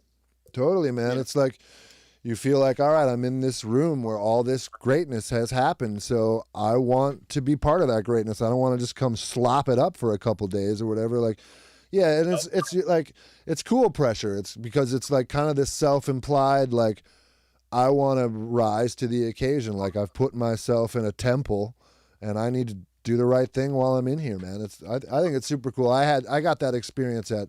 It was then called Cello. It's changed names a couple times, but great studio out in LA. Same thing. It was just like, oh, they made pet sounds across the hall, and this band is here, you know. And, you know, it's like just literally like, okay, don't suck today because this is about as real as it gets, man. Like, if you can't make a good sound in here, like, you probably just aren't gonna make a good sound, you know. So Yep.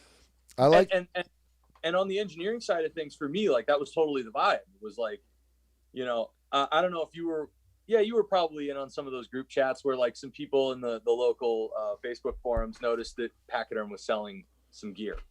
oh like, sure, they sold some like 67s and yeah, right. You know, some of the old German stuff that everyone's like, Right, then the rumor mill goes wild, like, oh, what's happening? It's like, well, what's happening is Cooker's collection is so deep, he could sell an entire collection and still have two. You know what I mean?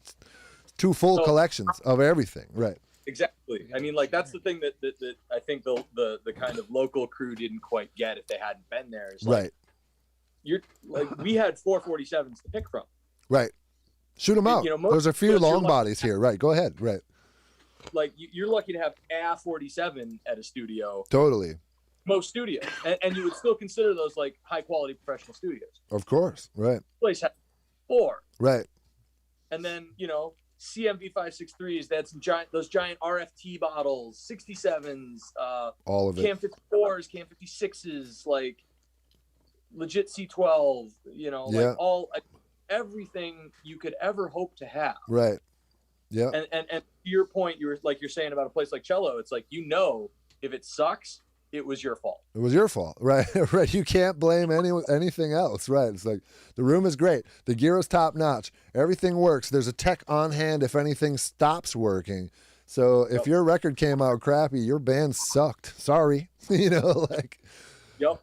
But yeah. And and it was great. Like, you know, for Hawk, we had they have a Telefunken 47, an original Telefunken. Yep. Which I think still has its M7 capsule in it. It looked like it. I didn't get a good look inside the grill, but it didn't look like a. You didn't open it up and just start sniffing around. Right. Nick, you got a flathead screwdriver? I want to see what's going on in here. Yeah, I'm sure Nick would have loved that. Yeah. But you know, it was that into one of their 8 1081s. Yeah, 8 of them, just in case. Right. A couple flavors.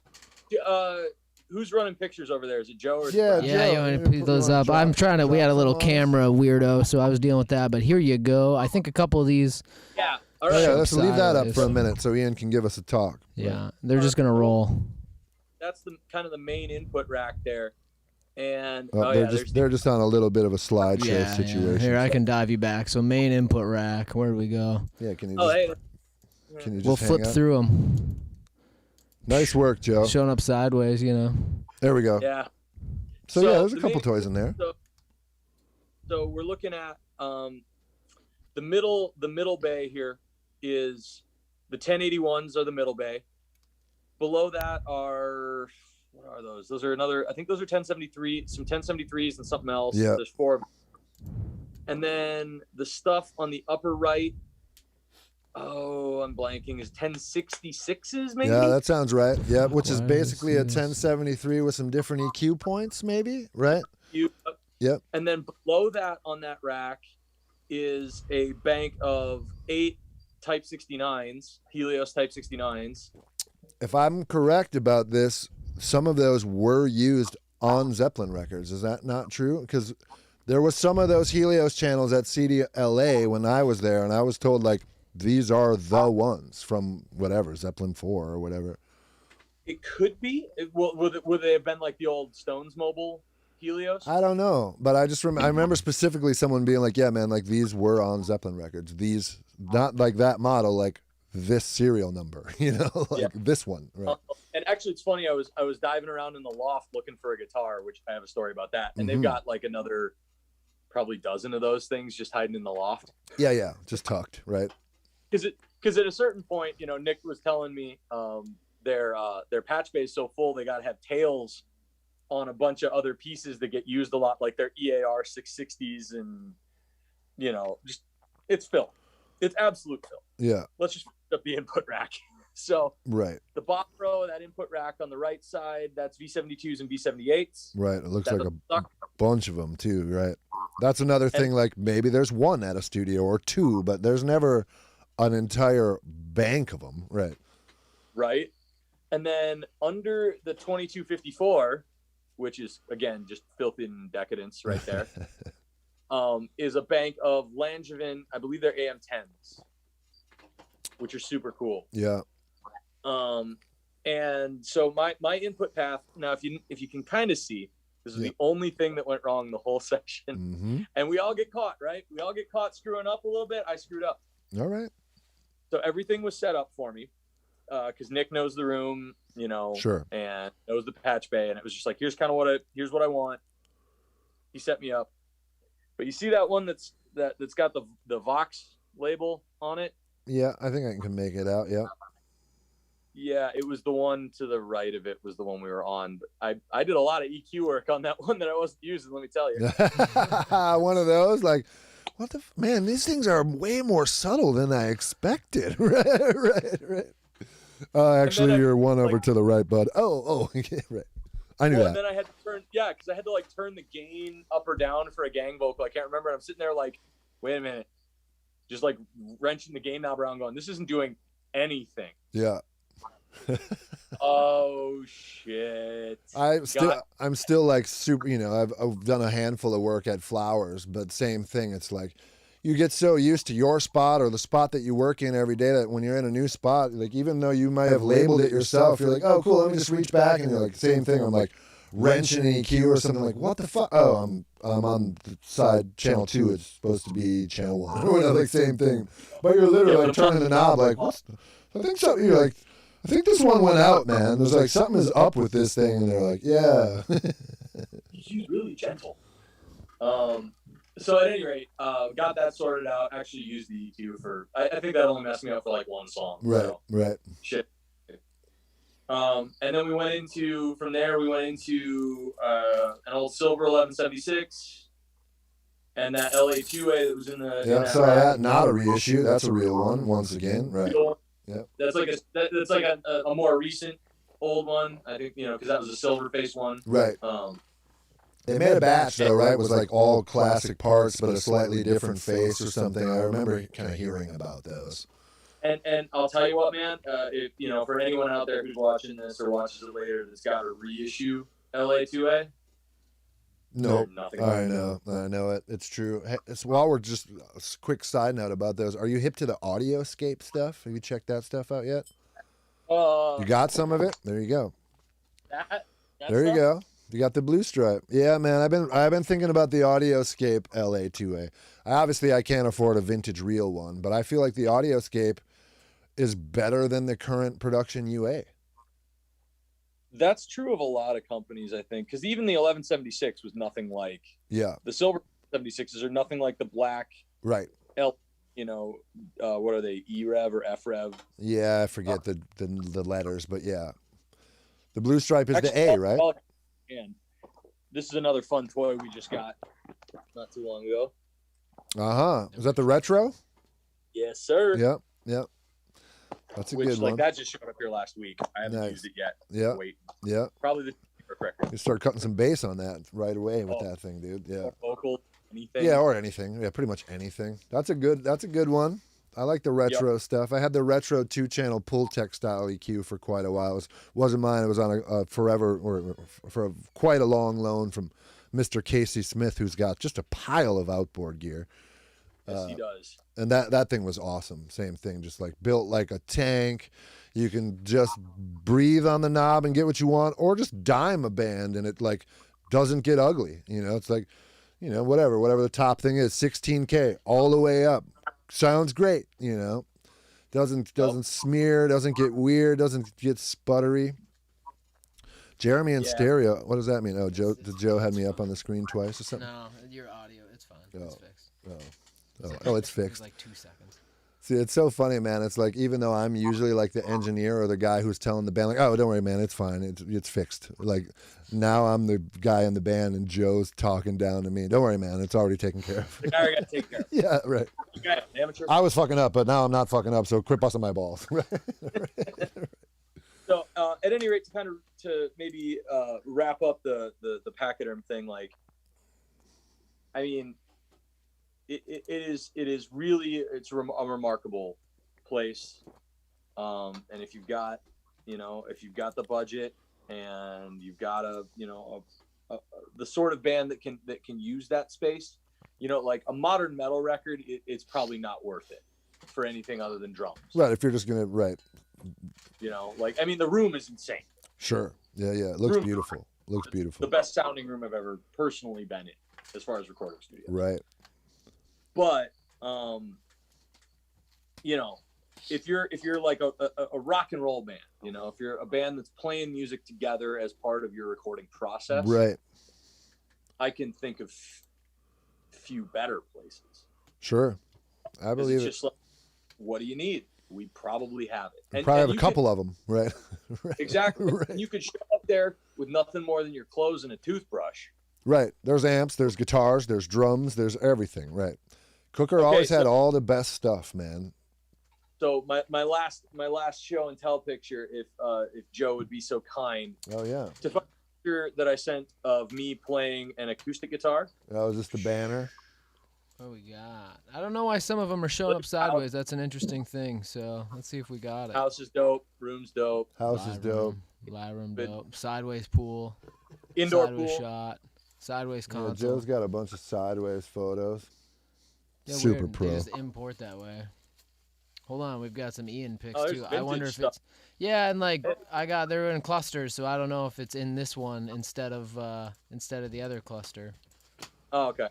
Yeah. At any rate, I'll talk about it. Looks like we don't have it. So at any rate, I'm up in the loft because we got 5 vocals done, and we're like, is there anything else we can do?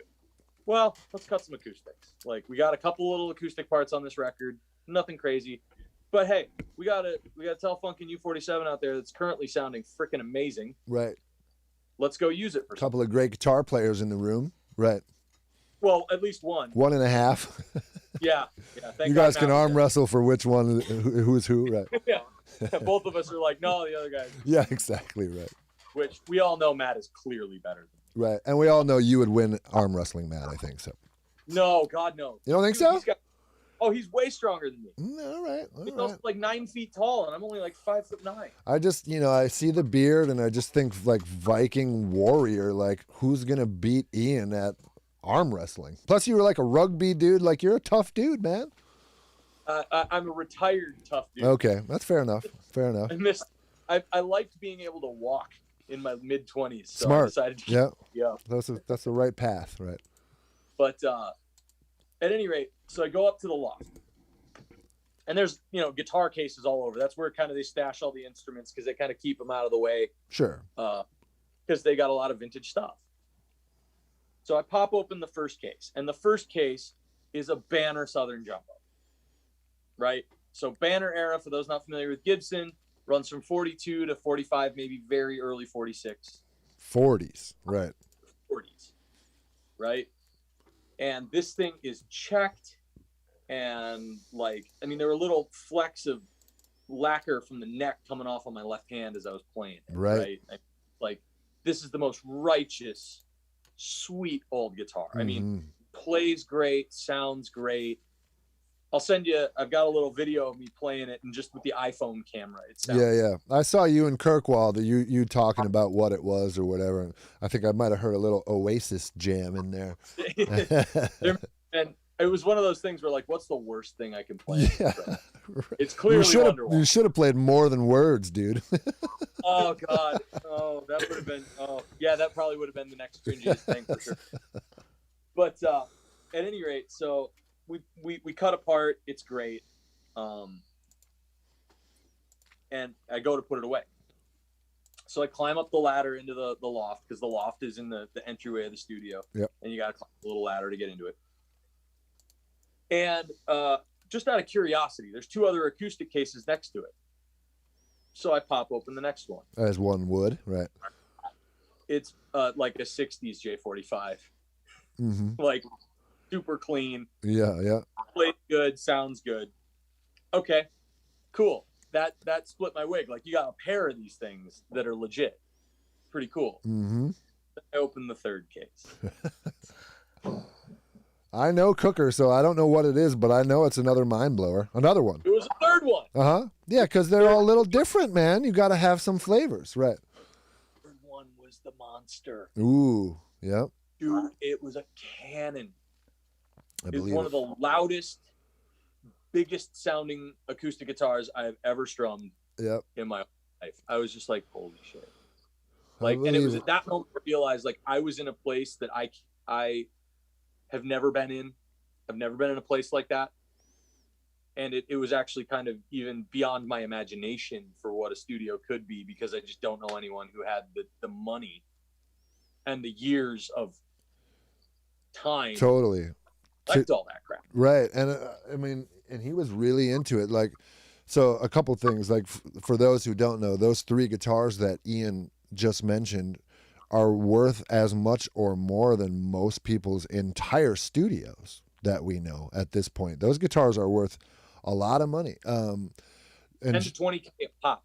Each. Pretty easy. Right. And they're just up in the loft in case you might need an acoustic. Oh, John's got a couple acoustics up there. So, and he was really a hunter and really into that stuff. I had known about John forever. He had a different studio. The first CD Underbelly was here. The first time I really talked to John, I was working at a music store here in Minneapolis, and we went down to the Dallas Guitar Show. I forget, this is many years ago now. And Cooker was walking around with a brown Lifton case. And it was kind of he came to talk to my boss at the time, and then we got to talking. Oh man, I know your band, and he knew stuff. He had heard of my band and blah blah blah. You should work in the studio with us. Pop in the CD. I'll give you a great deal anytime. And like, cool, what did you grab? He's like, oh, man, you got to check it out. And he flips open the latches, 59, Les Paul. Just grabbed it. And he had flown down because he knew it was going to be there, and he grabbed it, and he had 2 seats to go back. So he could fly the 59 right next to him on the plane. You know what I mean? And that's why he was there. He wasn't there to like walk around and schmooze. He came down to get that 59 and he was out of there. He was a gear hunter, man. And like you said, had the knowledge, had the ability financially to get the best of the best stuff. And, you know, wasn't afraid to buy a second one if he could find one, you know, like, why wouldn't you? That's the thing that, like, I think a lot of the guys locally didn't realize when they saw some stuff going up for sale, when like they see some 67s and stuff going up for sale out of Pachyderm. Right. Is like, John had like 3-4 studios. Right. All fully outfitted at the same time. Right. Yeah. So when he died, because he died kind of right on the eve of Pachyderm reopening. Right, he was almost done with that. He had Eric Valentine was building a giant console for him that wasn't even done yet, right? I believe there was Pachyderm though. That was for one of the LA shops. Oh, got it. Because he has that monster API in there, which we can talk about. That right, and there was a Helios in there for a while before. There's been a couple consoles in there since he owned it, right? I think it was just the 2.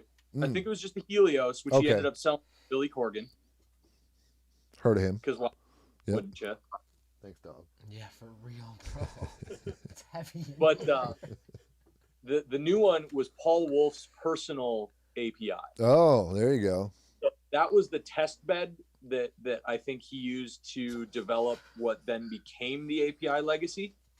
I'm listening. I'm just going to do this for a minute because our dog has joined us in the studio. Dog, it's heavy air in here. He has made his presence known. Oh, it hurts. He does. This is not the first episode where he has hit us with that real like tough a punch in the face. Yeah, why don't you go ahead and open that door, buddy? Why don't you go ahead and blow a hole in the wall, man? There's nothing Do like what a you studio gotta dog, do. but every once in a while, whoo! And he's just got this look on his face like, what? He's pretending he's asleep. We know you're not asleep, man. So anyways, apparently what Nick was telling me, Nick, who runs the studio, who runs it, fantastic dude, knows that room inside out, knows his gear inside and out. You know, man. Could not have been more helpful. Was just overall, you know, like a first class experience. You know, they're doing legit stuff down there. Oh yeah.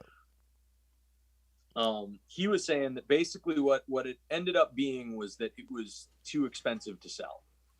Oh. Like he had put so much stuff into it and done it to such a level that like it would have been too expensive to be a saleable product for API. Sure. Oh wow. So this thing has like power supplies that like modern APIs might not.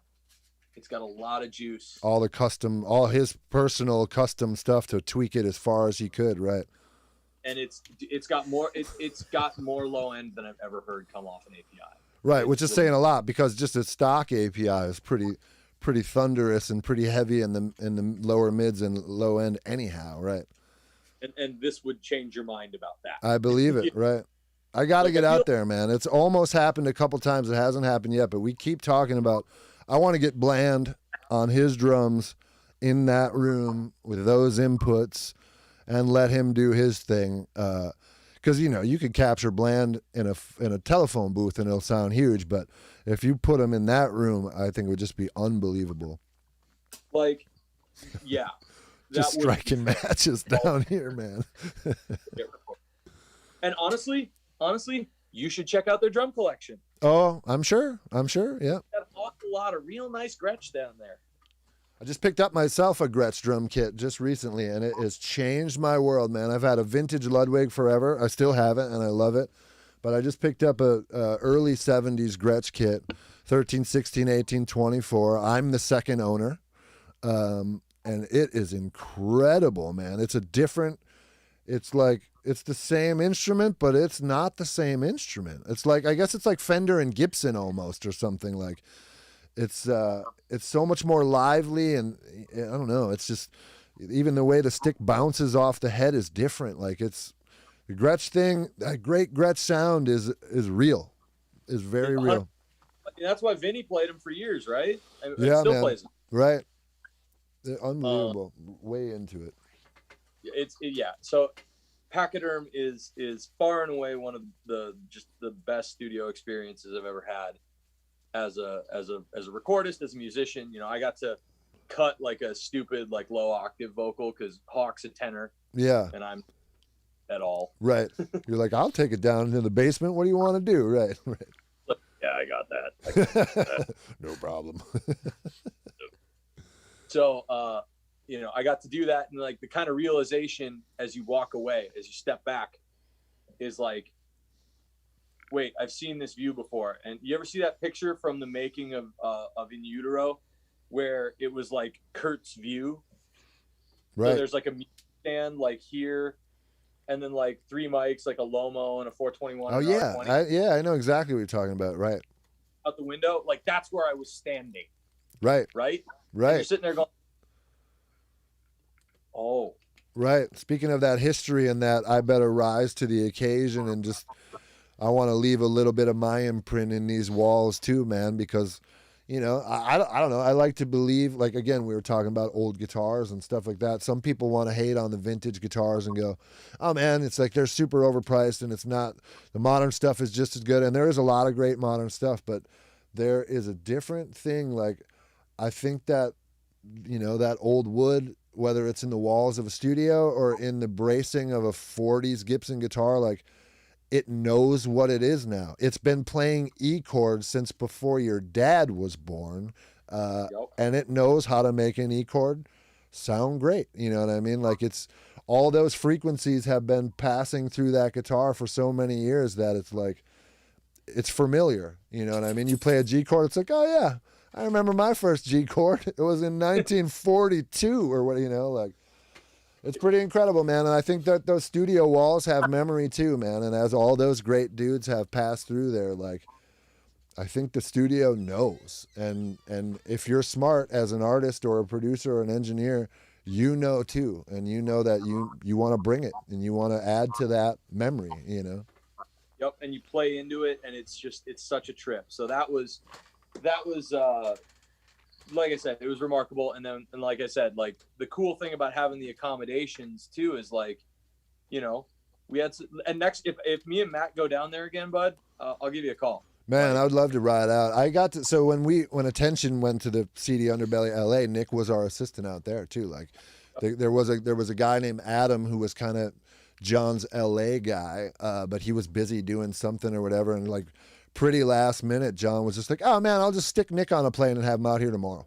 Like, oh, okay, you can do that, I guess, you know. But it was that same thing, man. Like, he was just such a sweetheart and just like, oh, you need the studio for a week? Like, this is how much it usually is, but like, what can you afford? You know, and just like, well, probably not that. And like, we told him some number and thought like, oh, there's no way he'll go for it. You know, no problem, man. You know, like, we flew out the night before and got a hotel and show up the next morning. And he's like, oh, guys, why did you get a hotel? You should have just called me. I would have, you know, you could have just stayed at the house. And like, he was like, everything about it was just so chill. And it was just like, you know, once we were rolling and Nick was there, he was like, everyone's cool. All right, I'm out of here. You know, like, clean up the place when you leave and, you know, throw away any bad groceries in the fridge and leave the good ones and put the check on the counter. Like, just zero worries, you know. So cool, man. Such a sweet guy. And God, that is something too that, like, you know, to have that experience when walking into a record, right? When you're either as a producer or a guy in a band, like, to be in that situation, because I've been in some other situations that were like more tenuous when you walked in, like you didn't know what to expect. Sure. And you didn't know exactly how it was going to go. And, you know, there were like struggles getting it off the ground and getting rolling. But then once it was up, it was fine. But there's something to be said about cruising into one like that, where like the confidence you get right off the bat. Right. For, like, we're taken care of. Right. Like you said, having a guy like Nick there who knows the place inside and out, that any question you could ask, he's probably already, like, if you're like, hey, how do I get into the, he's like, just patched it. You know what I mean? There you go. That's how. Like, it's just done. Yep. Right. Yep. It really lets you shine and not worry about stuff. And I'm sure you, much like myself, like you were just hinting at, have walked into plenty of other studios where that is not the case. And the assistant who is coming with the room probably knows less about that room than you do after 10 minutes of being in there. And you're going like, hey man, this thing's like wired out of phase. And they're like, oh, like that's been like that for 10 years. Like, oh, well, it's been fucked up for 10 years then. Like, you know what I mean? Like you start walking in and calling shit out. But yeah, there's nothing better than top-notch studio, top-notch staff. Like you said, or we said earlier, like the only way to blow it is to blow it on your own. Kind of, like it's not going to be the studio's fault. You're going to have to mess it up, kind of. So yeah, that was a hell of an experience, and I've been buzzing about it probably to the point that I've annoyed some people. No, I bet, man. It is. I mean, for guys like me and you, it's like at this point there's only a handful of rooms in the world, or at least in the U.S. That you could even have that experience in. So to get out to one, and this one is our hometown one. It's the closest thing in a radius that we have. I mean, there's some great studios here in town. Not throwing any shade at them, but Pachyderm is next level. Much like we've talked about Evan out at the Power Station, New England. That's another one of those next level rooms. Unbelievable. Funny you say that. Funny you bring up Evan, because I was texting him earlier today too. Oh yeah, we've been going back and forth. He's been telling me tales of what he's doing right now. Oh, did he send you some pictures? Oh yeah, I got a video tour late one night after the band left. That was just like mind-boggling. Send that to me then, because I want to see it. Yeah, unreal, dude. I think we've talked about it on the stream a little bit, but I don't know if we've mentioned who it is or whatever. But the artist he's working with right now literally brought 150 guitars and 100 guitar amplifiers to the session. And it's not just like 150 Kramers. It's like he brought 150 Fender and Gibson and Martin and Dobro and whatever, Rickenbacker, Gretsch, you insert classic guitar. He basically brought Norman's rare guitars with him to the studio, but it's his personal collection, and he's using it all. Evan said he's using it all, he's plugging in everything. When he sent me that, I was like, what is he doing? Rotating the guitars out every take? Yeah, right. No, it's cool, man. He was like, dude, I'm so blown away, because he's like, not only does he have all this shit, but he really knows what all these combinations are going to do. So it's like, okay, we're going to move on to this song. I want to use the 59 through that Supro, that Tweed, and that, and he's shooting for a certain thing before he plugs it in, and then those combinations of things give him what he's looking for. Yeah, man, unbelievable. They've got literally, outside of the 100 guitar amps, they have 2 full sessions going at the same time. There's 2 drum sets, there's 2 keyboard worlds, there's 2 separate bass rigs. So they're either on what they're calling the big gear. They're making 2 records at the same time. So they have 2 full setups. There's the little gear, which is the small jazz drum kit, the small combos, and then the big stuff. And it's like what Power Station's like. Evan's like, dude, I'm out of XLR cables. I'm out of TT cables. He's like, I'm literally like putting tape on shit, because these 2 cables when we're on the big rig are for this. But if they decide they're going to cut a song on the other rig, then I have to steal those cords, put them over here. Like, he's like, I might have to go to Guitar Center and buy some fucking mic cables. I never thought that would ever happen here. Like, they're to the gills. And they've been through 3 2-inch machines. Has he told you about that? Oh, yeah. Cool. Yeah, so their 2-inch melted down about a week in. All of a sudden, they started smelling burning caps.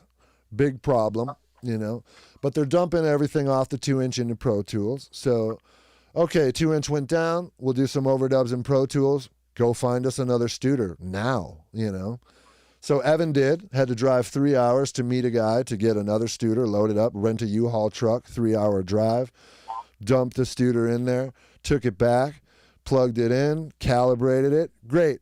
melted down the next morning. Same thing. Had to call that guy and go, hey, man, big problems. And he's like, well, I don't have another one in stock, but I have my personal Studer at home. And Evan's like, perfect. I'm headed to U-Haul and I'm on my way. Like, I need it, you know? So they're on their third Studer machine right now. And so far it's hanging in there. It's solid. But Evan's had a couple hard days of 6 hours of driving to bring in another 2-inch and roll it in and get it cowled up and cross his fucking fingers that it doesn't crap out on the big session. Those guys are in there for 2 months, you know? So you got to make it right, you know? And that's, and man, like, you think about how, like, that used to be kind of the only way, you know, back in the day. Like, you had the little, like, maybe 4-track demo rooms or 8-track demo rooms, maybe, like, but the 8-track demo room lived through the mid-'80s, you know?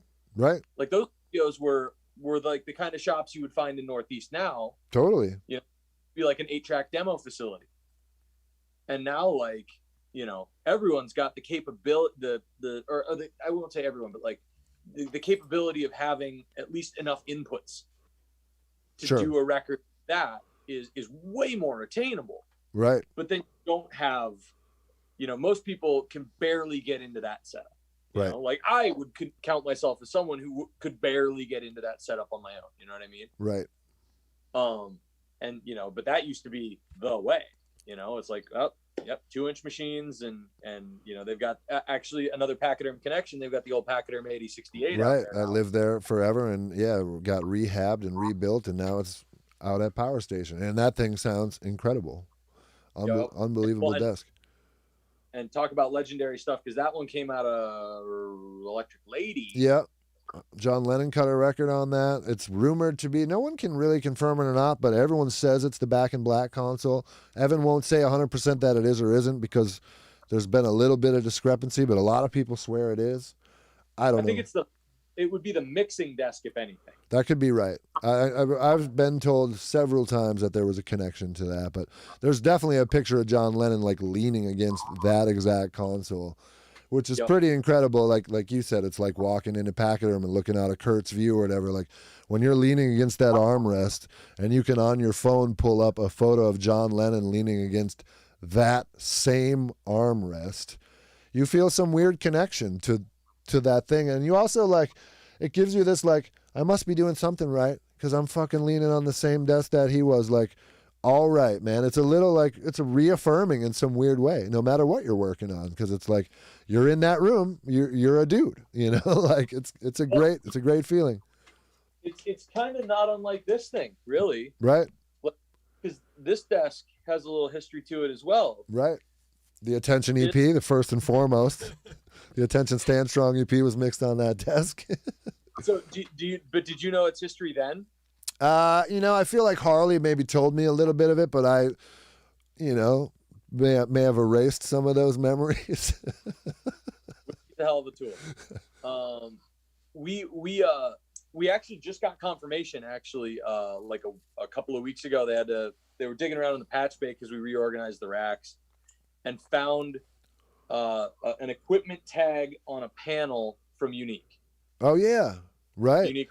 So that thing's probably how CLA learned how to run an SSL, right? This is his first SSL. That was his first one. I think I did know that, right? And like, I think the first session he did on this was like Earth, Wind, and Fire. Yeah. That sounds right. And I feel like James Brown's Living in America might have got done on this. That sounds right as well. Yep. Oh, like some Joe Cocker stuff probably got done on this in New York. And actually, when Joe Bonamassa was here last year, I'm a guitar nerd, so of course I had to, like, when I heard Joe was coming, I was like, all right, I better hang out in my room and just kind of buzz around the halls, right? Oh no, hell no! I said, Eric, I will bring coffee to whoever you need. I just want to be in the room. Right. I'll be the runner. I'll be the whatever. Right. I'm in the studio today. Right. And he was nice enough to let me come in and hang on the session. And Joe literally canceled his tour from the control room here because it was like March. Oh, that was right when the COVID thing was unfolding big time, hard and heavy, right? And I remember he was kind of going back and forth with his manager because they were trying to figure out who was going to cancel the show so he could, you know, because if he canceled the show, he couldn't collect insurance on it. Right. but Hennepin Theater Trust ended up canceling the show so he could collect his insurance on it. Yeah, right. All that Pay out. politics is out of control. Yep. But it was also like, he's got crew to take care of, and his Yeah. backing singer, these two gals from Australia who could not have been sweeter or better singers. Right. Both absolute sweethearts. We had a great time, and they're just murderers. Oh my God, they were amazing singers. Nice. But he actually did his first record on this test. Oh, wow. At Unique. Okay. So this is weird seeing this here. He's like, this looks kind of familiar. I'm surprised he just didn't buy it. I don't care if it's not for sale, boys. I'm taking her home. Right. Unfortunately, it's not a flame top, so he wasn't interested. Yeah, right. But yeah, it's cool to have that, because even that little bit of history on this desk, is like some real people. That's totally cool. And it's, again, for people who don't know, like Chris Lord-Alge is Mr. SSL at this point. Like, I mean, it's still him in Clear Mountain, has been forever. And like, he still runs an SSL. He still makes a living because of his mastery of the SSL. And that's the one he cut his teeth on and learned how to automate and learned how to run that old automation program and execute and the whole thing. Like, And the one he still uses to this day, this model. Even. right. Same thing, just a different one, but same desk. Yep. Right. Still 4,000 EG plus, Brandy just had a great question in the chat, and I don't know the answer to this, but she said, how did the Foo Fighters not include Pachyderm in Sonic Highways? Especially with Grohl's connection to it. There must have, maybe they tried to, maybe Chicago and Minneapolis were close enough together. Maybe Albini wanted to showcase his studio instead. Might have been when it was down. Maybe it wasn't open at that point, right? Because, yeah, they were, who knows, right. It might not quite have been open and ready to go yet. Right, so... why would you skip it? Yeah, and especially with the fact that he does have history there. Yeah, and again, for those who don't know, when John did buy Pachyderm had not fallen apart over the years, but it needed a lot of repair. It needed a lot of rejuvenation, both in the house and the studio. So it's not like he bought it, moved his gear in, and a week later they were up and running. He had construction crews out there, and he put a lot of love and care into really bringing that place probably back to better than it ever was, I'm assuming, from what I'm told. I heard it was 7 figures just to get to the rehab, the facility. Dude, I saw when that place first hit the market, I saw the listing, and it was $180,000. I thought I saw 380, but either way, it's a steal. I think at one point it was 180, and then it had jumped to 380, and everyone was upset because, like, obviously there was a bidding war, but like, it was beat up. The house was beat up. Stuff didn't work. The studio was beat up. There was fucking vines and trees were overgrown. Like, the property was rough, and like nothing had been. It's tough to make money in a studio. A lot of guys are just barely getting by, so the maintenance of the building or the, cleaning the pool or whatever, like that shit just falls by the wayside after a while, and you're just trying to keep it running, So it was incredible that a guy like John not only could get it, but then could go, okay, we're going to make it right. We're going to, I don't care what it takes, time, money, whatever. We're going to make this place beautiful. We're going to make it mine. And then I'll put all my amazing gear in there.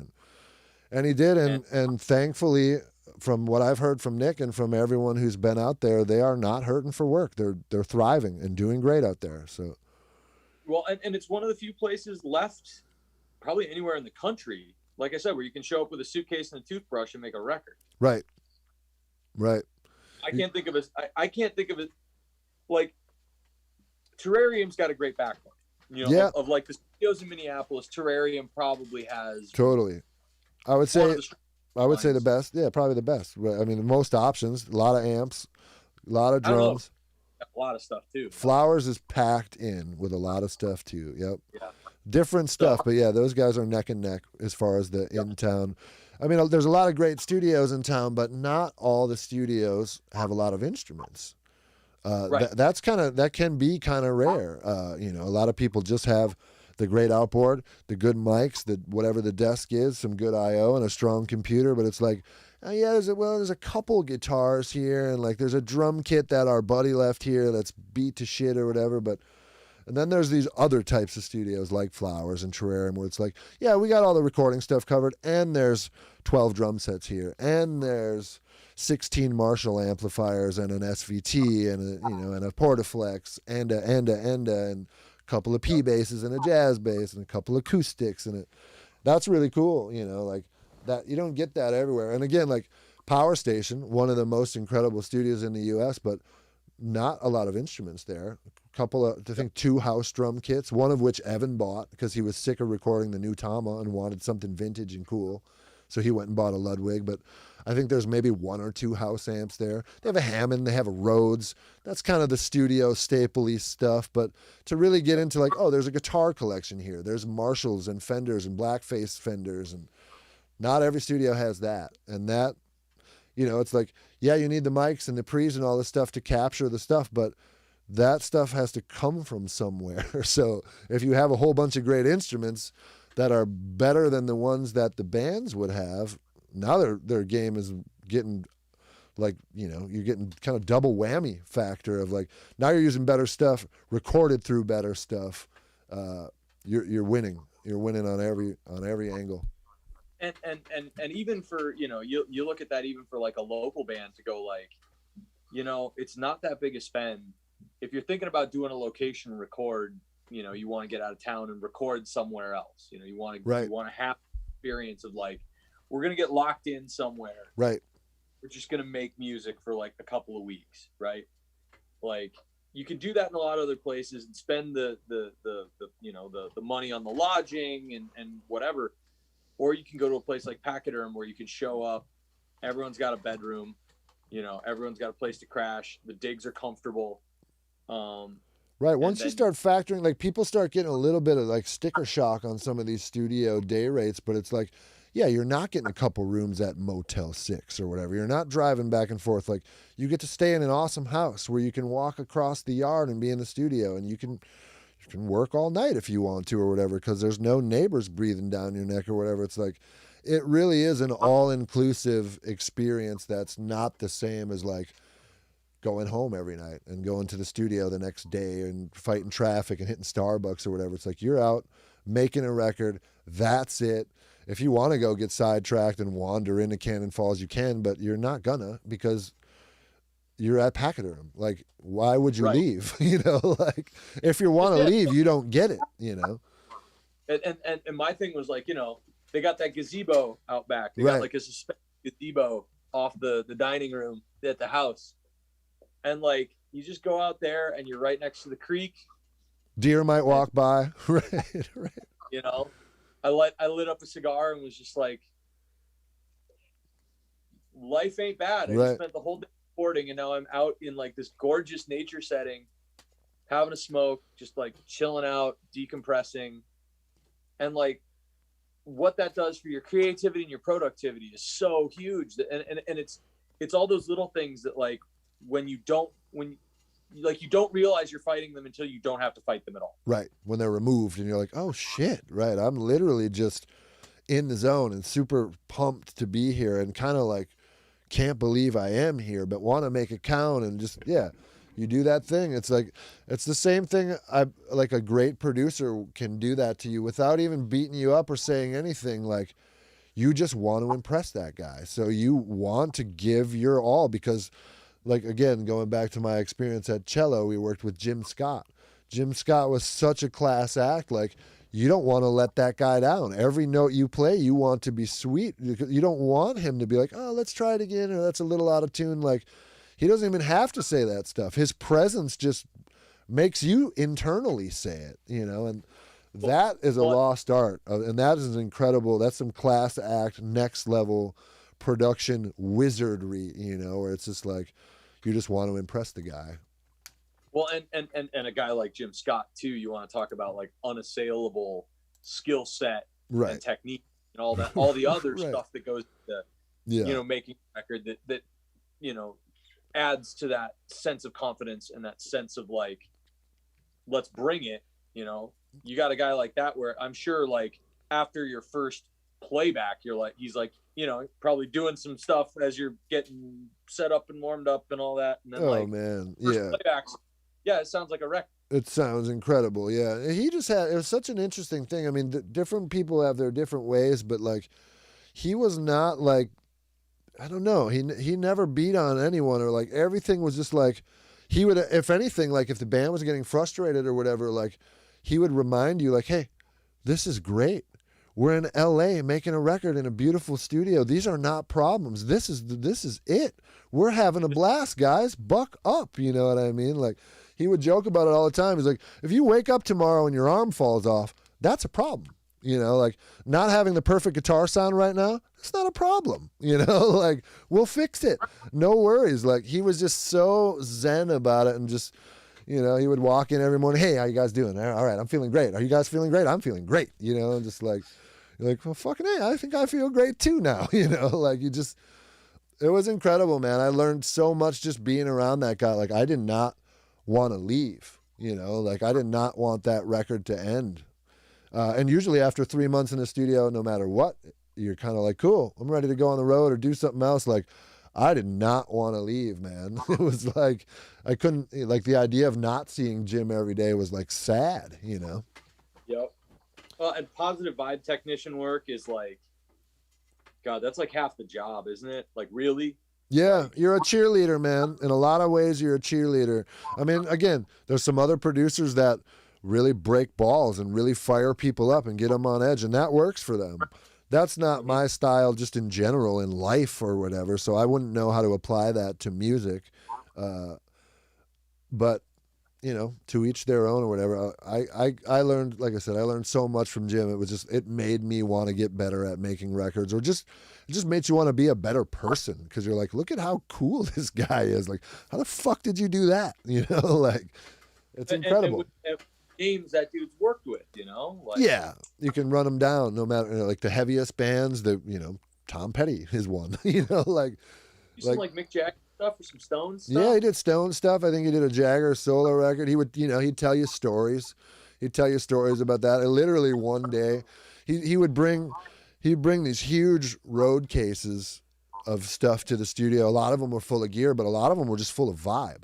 Tapestries, Christmas lights, weird little knickknacks, and blacklight paintings from the 70s. He spent 2 days with two runners just vibing out the studio. He's got his own custom KRKs that are flame, like some hot rod guy flame the sides of them and shit. Like he's putting all this shit up or whatever. And one day he's like digging through the trunk. It's an old War tour case, so it's got the War stencil on it or whatever. And he turns around and he's got a scarf and this hat on, and he's taken two chiclets and jammed them in the front.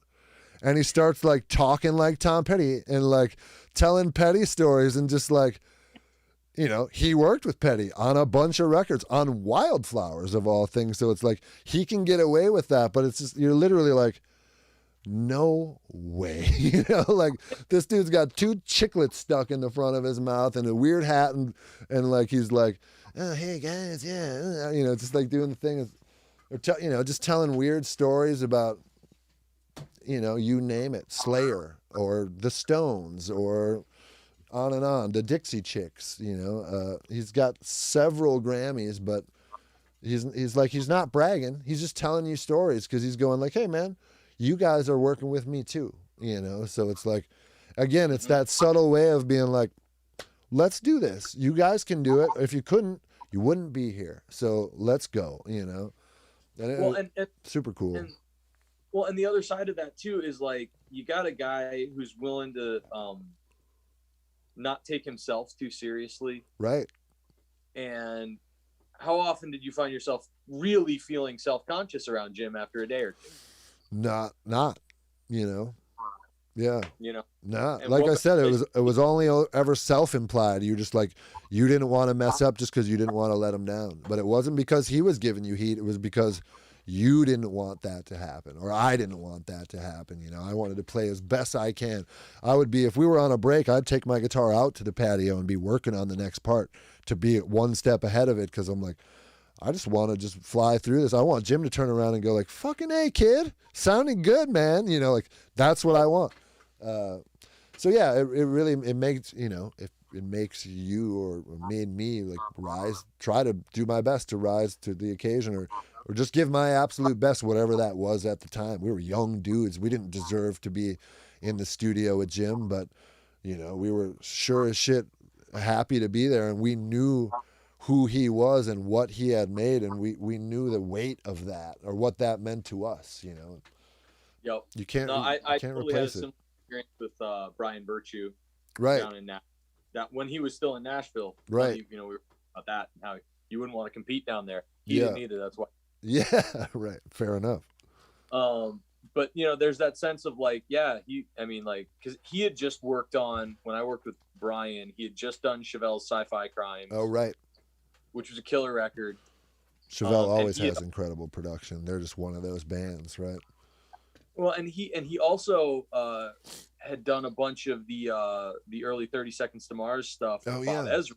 Right. And also I think Jane's. I think he did Jane's with Bob Ezrin. He did the Strays record. Right. God, coming funny. up under Bob Ezrin, that's not a bad place to be. But it's funny, you know, he's talking, you know, you were talking about like two different styles. Like Brian's kind of more the guy you're talking about, Brian's a little more subdued. Right. You know, he's not like a big hype guy, but he, you know, the emotional level of his session stays very even. And it's, you know, it's easy to get a lot of work done and easy to get a lot of good work done. Sure. And good about it the whole time. Right. But he was talking about like working with a guy like Bob, who is very much the other kind of guy. Right. Cracking whips and kicking asses. And occasionally though, like there's some validity to it if you do it right. And like the one thing that stuck with me from Brian's Bob stories was like, can't remember what record he was working on, but like he starts a playback and like they get like a bar or two into the song and Bob's like, fucking stop. And like really annoyed. Right. Like really annoyed. And kind of everyone's like, whoa, what's going on? He's like, I'm going to go out there I'm just going to get out of the room for 15 minutes. When I come back, it better sound like a fucking record. You know? Right. And his whole thing was like, his thrust was, it should always sound like a record. Like from the beginning, it should always sound like a record. If at any it doesn't sound like a record, you're fucking up because you're not going to be able to make the decisions you really want to make. Right. And that's on all ends. The engineer, the band, who's playing, taking it, the drummer, making sure you're not phoning it in or, oh, it's just a warm-up take. There's no warm-up takes, man. We're playing for keeps when we're in here, right? Yep. And that's real, you know. Different people have different ways of expressing that. And yeah, there's nothing more unnerving than having your producer who you look up to stand up and be like, fuck this. You boys better get serious or I'm on the next flight out of here. You know what I mean? Like, oh, shit, you know. But that'll motivate you. It's a different way, but it'll motivate the shit out of you, I bet. You know, like, right. I'd be spending some time behind the desk going, holy shit, where are my balances? Right, you know, right. But, oh man. But yeah, it's and it's all kinds of different stuff, right? You know, and Jim worked for fucking Rick too, right? Yeah, that was kind of where he really got rolling. I mean, you know, a lot of those first big records were all under Rick, and Rick is one of those dudes he's as zen as it gets. But I've also seen and heard some times where he'll hit you pretty hard. I mean, there's that in that Running Down a Dream documentary. There's that part where he looks at Tom and he's just like, "I don't think you're aiming high enough today." Like, that's a pretty serious thing to say to Tom Petty, man, you know, but hey, you know, he wasn't doing it to be a dick. That's that tough love thing that sometimes you need, you know? Yep. You've got more in you. Right. I know you have more. I know you do. I've heard you do more, you know? I know you've got more yet. And I'm hearing this and going, you didn't put that much time into this. You can't rest on the fact that you're Tom Petty. I need you to keep proving that you're Tom Petty, you know, like. But again, it takes a set of balls, man, to be able to say that and say it in a way where it's not a dig or it's not weird and you're not like low on caffeine or whatever and just being a dick. Like, it's tough love, but it is love, you know? Right. And to be able to convince someone of that. Right. That like, I'm not telling you this because I want you to feel bad about yourself. Right. I'm telling you this because I need more out of you. Right. And you have it to give. You can thank me later. You know, yes. right. And well, and that's great. Like I love, you know, as someone who actually like next month I'm gonna find myself on the other side of the glass quite a bit. We're doing the Johnny Rook record next month. Nice. Yep. And then doing another record for some guys out of Colorado, where it's gonna be like me, Allison, Jasper, My buddy Ryan's gonna drum on it, who's just a killer drummer. Cool.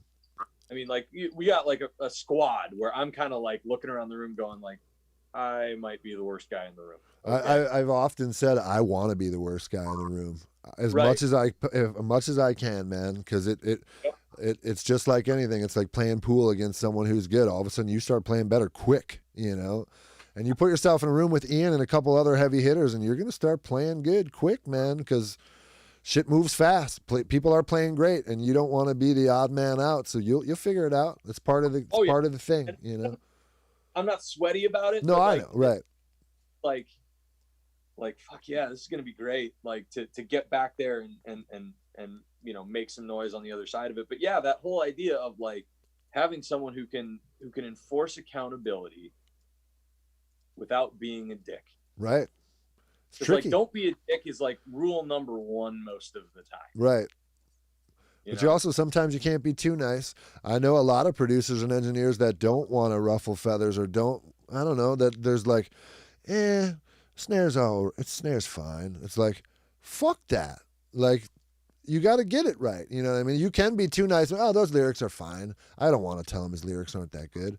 Well, you don't think they're that good, so maybe they could have been better if you would have found a creative way to say, I think we could still work on that second verse a little bit or whatever, instead of just being like, it's cool.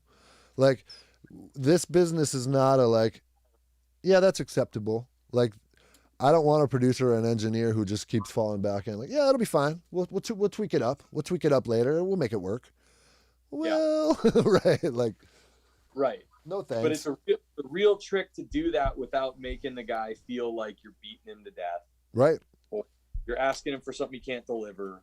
Or, you know, like just finding all of those things, you know, like the sort of the communication game is really, you know, and I talked to, you know, some of my friends who work in the industry who aren't producers, you know, who are like more on the engineering side than the producing side. Sure. And they're, you know, they're grousing about problems that are, you know, like problems, you know, when you're working on a record where it's like, these guys just don't have a direction. They're just doing things. And it's really frustrating for me. And it's just like, that's why I, you know, when I got out of playing in bands about 12 years ago, like, and then got dragged right back in. Yep. Fucking Godfather. Every time I think I'm out, they pull me back in. Yeah. Yeah. So, but it's that thing of like the thing that separates, you know, you can be a producer with engineering skill, you know, which guys like you and me, you know, that's how we came up, partly because we learned how to run the gear. Right. You know. Right. And that's a huge part of the game. Like I'm not knocking it, because like just getting good at twisting the knobs is a lifetime's Absolutely work. Endless. But the dealing with people and getting, you know, getting an artist to give you the command performance, because that's really what it is. It's right. Command you know, it's for them, but you know, it's like you're the guy who gets to be the sort of standard bearer for the whole deal. Right. And to be able to just maintain that standard wherever it is, and it's different for every band. You know, we all know that, like, you come in, and I'm sure I don't know if you do as many first records as I do. Oh yeah, I do. I do a bunch. Yep. And that whole thing of like, you got the kid who's coming in and, you know, his first take of guitar is like, that's a lot of vibrato. Oh no, your hands are shaking. Yeah.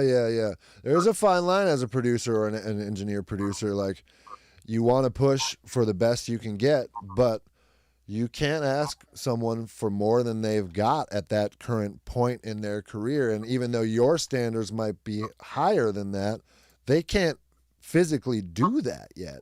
So you have to adjust the bar and go, okay, we're going to get you guys shined up. We're maybe not going to get you to where I would ultimately like it, but it's not my record. It's your record. And a lot of these bands are real bands where it's not like, okay, man, your drummer's kind of not hanging, so we're going to just like bring someone else in who's a badass and knock this out. It's like, that's not really part of that experience, you know? So, right. Yeah, it's tricky. It's tricky to manage the bar, you know, but it's all part of those dynamics, learning. and manage the personalities against the bar. Right. Right. Because it's not enough to just say that's as good as you can do. Like you can't go to this, this poor kid who's just so nervous. Like, you literally see the hands shake. And I've been that kid. Sure. I just did some sessions down in Lincoln, Nebraska, like last February. Yep. February. And I hadn't worked with an outside producer in a while. Sure. And I had the first day fucking nerves, which I play all the time.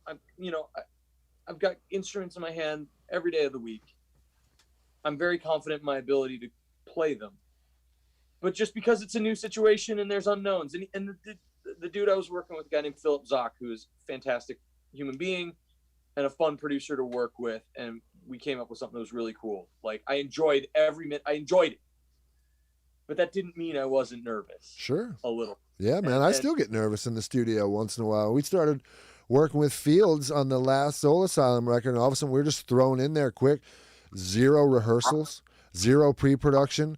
We got in there like, oh, we'll just kind of cut some demos. And about an hour into those demos, I realized, like, oh, fuck, we're making the next record, dude.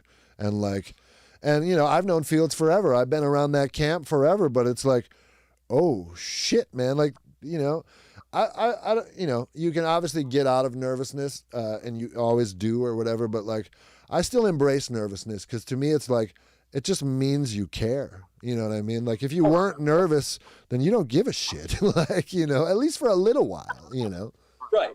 But then on the other side of it, Fields isn't back there like riding you. Not at all. Not at all. It's all self-imposed nervousness most of the time. But again, it's like, you want to do a good job. You want people to look around and be like, hey, man, all right. And it's that thing, right? Like you said, a new set of personalities, a new situation, no matter how comfortable you are with your instrument or the material or whatever. It's like, okay, we're feeling each other out. We got to get through a few takes. I figure out how you talk to me, and vice versa. And once we get our rhythm, then we're going. But those first, until you get that rhythm, which doesn't usually take that long, and the longer we make records, the quicker that happens, I think. But yeah, there's a little bit of nerves involved. There should be, I think. Yep. Yeah. Oh, 100%. And it's dealing with that on the other side of it. As the guy now, like, looking at this guy and going, okay, now I have to get the take out of you because we have to get done. Right. And like I'm big about, like, we got to get the record done. That's important. Yeah. That's like my one. Yeah. Right. We have a finished record at the end. Yeah, that's not good. That's a good goal. But how do we get there, and how do we get you there? Right. How do we get this? Because all the first record bands, like you're teaching. Yeah. Because like even understand, so many guys be like, oh, I want to do X, Y, or Z because I read someone did that on the record. It's like, well, there were a million other decisions that one was just the last one. Yeah, dude, I've come across that so much, and it's usually, I heard that they all didn't do any overdubs and they all played together, and it's like, A, you heard a lie. B, you guys aren't good enough to do that yet. No offense. You're just not. Like, most bands aren't. You know what I mean? Like, there's a reason the overdub process was developed. And it's so you don't have to capture lightning in a bottle with 4 or 5 people all at once every time. Like, it's very, very hard to do. It's okay, But yeah, I've had that all the time. Oh, I heard this, I heard Rage Against the Machine did this. Yeah. Do you know how badass they are? Like, you're 17, like, you're not supposed to be that badass yet. If you are, I'll shut up and press record, man. But I got a feeling you're not. So we're going to have to figure out a way to make you sound badass, and don't be afraid of the process, like. Yep. And just walking them through it. And like, I'm a big proponent of, I hate editing. I don't like doing it because it's fucking boring and stupid. You're not wrong. I did it all day today, but I got it. Right. And so I'll just, so how do you get that extra take out of the guy to get the, to get that one extra thing done, to get it right, and I don't know. I don't feel like I beat guys up with takes, but like, I definitely do a lot of takes. Sure. But that's also partly to get people comfortable and used to it too. And then you start to find out the take counts start dropping. Right. Early on in the record, it'll be like, oh wow, we're on, when you're looking at the clip numbers on Pro Tools, 300, huh? Yeah. That's a lot. Whoa. Right. Recorded 300 times today. Yeah. Oh man. Yeah. But at the same time, then you get the kid comfortable with the process. You get done with it. You find ways of working your way through it. Yeah. And getting them to the end where it still sounds like them. Because I hate the robo shit. Like you listen to like modern metal. Not bagging on anyone who's a real modern No, metal I got it. Yeah. Yeah. But it just sounds like computers to me. Yeah. Like there's because humanity. It is. Right. Yeah. Well, So- man, I think we got to do a part 2 of this because me and you can go, and we're already 22 minutes past our typical show bedtime. Obviously, you came on late, but we'll figure it out between us and Brad and you or whatever. Let's talk about doing another one. Whether we get into some specifics or just kind of let her flow like we did. I think we definitely should, man, because like we talked about on your show, like we don't get to really catch up that much. So it's always interesting to talk to a fellow dude who does this all day in a different place with different techniques, and and right now Zoom is the way to do it. So I think we should definitely do it again. And I feel like there was a lot of stuff I wanted to ask you about, and we got to a little bit of it, and I'm sure there's a lot more that we could talk about. So. Oh, absolutely. And well, with the Johnny Rook stuff coming up too, like, that might be some interesting fodder once we get some of those tracks done. Yeah, man. And as this pandemic lifts and stuff too, we've all been talking about, we want to get out and shoot at some other studios and do some studio tours and just kind of change the scenery. So we'd love to come over to River Rock and check out A and B and the newly done C. And if you guys are up for that, we'll get something like that going too. But let's definitely get together again sooner than later and do another one, man. I'm literally always down for the cause, bud. Cool. All you need to do is say, hey, will you talk? And I won't shut up. Yeah. I don't even need a camera. Right. I get to shut this off and keep talking to myself. Your camera actually hasn't been on this whole time. Right. You've just been looking at yourself. Right. I'm just talking at a music stand with my phone on. I don't even have a show. Right. This has actually just been a Zoom call, as it turns out. Right. I just put this straight on Pornhub. I get no views. I don't know why. Dude, you get decent money back on Pornhub for the ads, though. You'd be surprised. Oh, yeah. Maybe you should start an OnlyFans. Yeah. That's Joe's angle. We've already talked about it. Jonely fans. I'll drop my link in the chat. Yeah. That'll be one of many things getting dropped in the chat. Well, sweet, man. I really appreciate you coming on. I know it's kind of last minute, but I loved having you. We'll talk again soon. I'm sure there's a bunch of new people that are now familiar with you and will look up Johnny Rook, and I bet you a couple copies have already sold. Brad, have some orders come in? We actually got it. It's funny, like, if I can stump Johnny Rook real quick before we go. Do it. 15-year anniversary of Between Love and Loss, which was the record they did before the one they did with me, which is also celebrating its 10-year anniversary, both this month. And we've got some new merch out that Brad did for us. It looks dope. Yep. And we're starting in on another record here very, very soon. If maybe when we're recording, that might not be a bad time to sneak out here. That could be cool. We talked about doing a specific cover song for part of Brad's series at one point. We still got to get around to that, man. If you know what I'm talking about, we'll figure out some time. We got to do it. Absolutely, we do. But that'll be a cool one because to what you were talking about, Johnny Rook's gonna, I think, do most of our basics live. Cool. So yeah, we'll come catch some footage. We'll come catch some footage of that. That'd be good. Daring things like playing music together. Whoa, that happens? Right. I didn't know we could still do that, but apparently it's legal. I didn't know I couldn't do that. Well, awesome, man. We'll figure out a time to pick it up again for sure. We'll do a part 2 of this thing. Thanks again, man. Absolutely. Thank you for having me. Yep. Much appreciated. All right, man. We'll talk to you.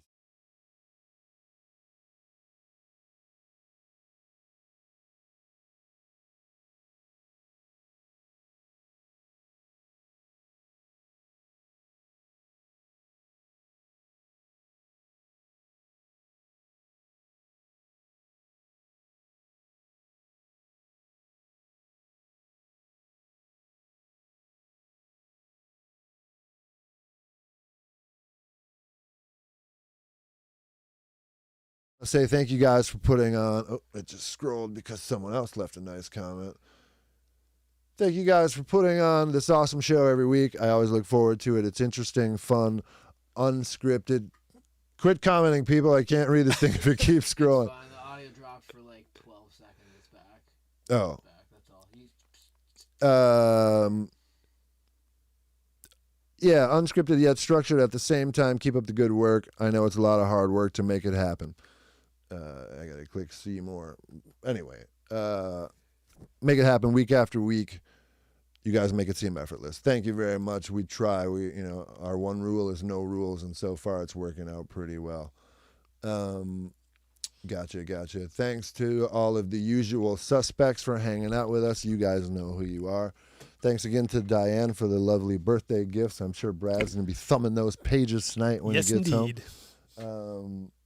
I'm going to go let the dog out so he doesn't continue to crop dust the place because it got real unacceptable in here for a minute. We were trying to play it cool, but it was like we almost had to evacuate. I'm just gonna say it. But yeah, so next week we're working it out. We're not going to do Tuesday next week because Michael and Spiffy have a very special episode of Music Politics where they are going to be talking about the life and times and music of Mr. Clyde Stubblefield, who was an incredible drummer who played with James Brown for many years, and they're going to have a bunch of special guests, and it's going to be a fantastic episode. I just want to watch it, frankly. I just want to be a fan of the show and watch it.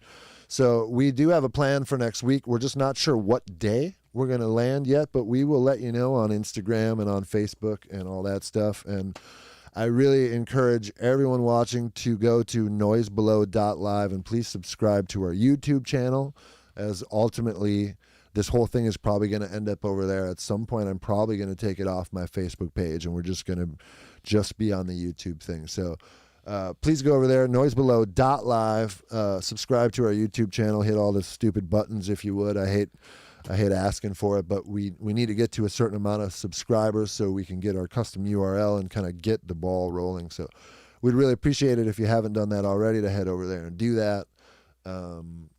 And yeah, until next time, I'd say good night and keep it tight.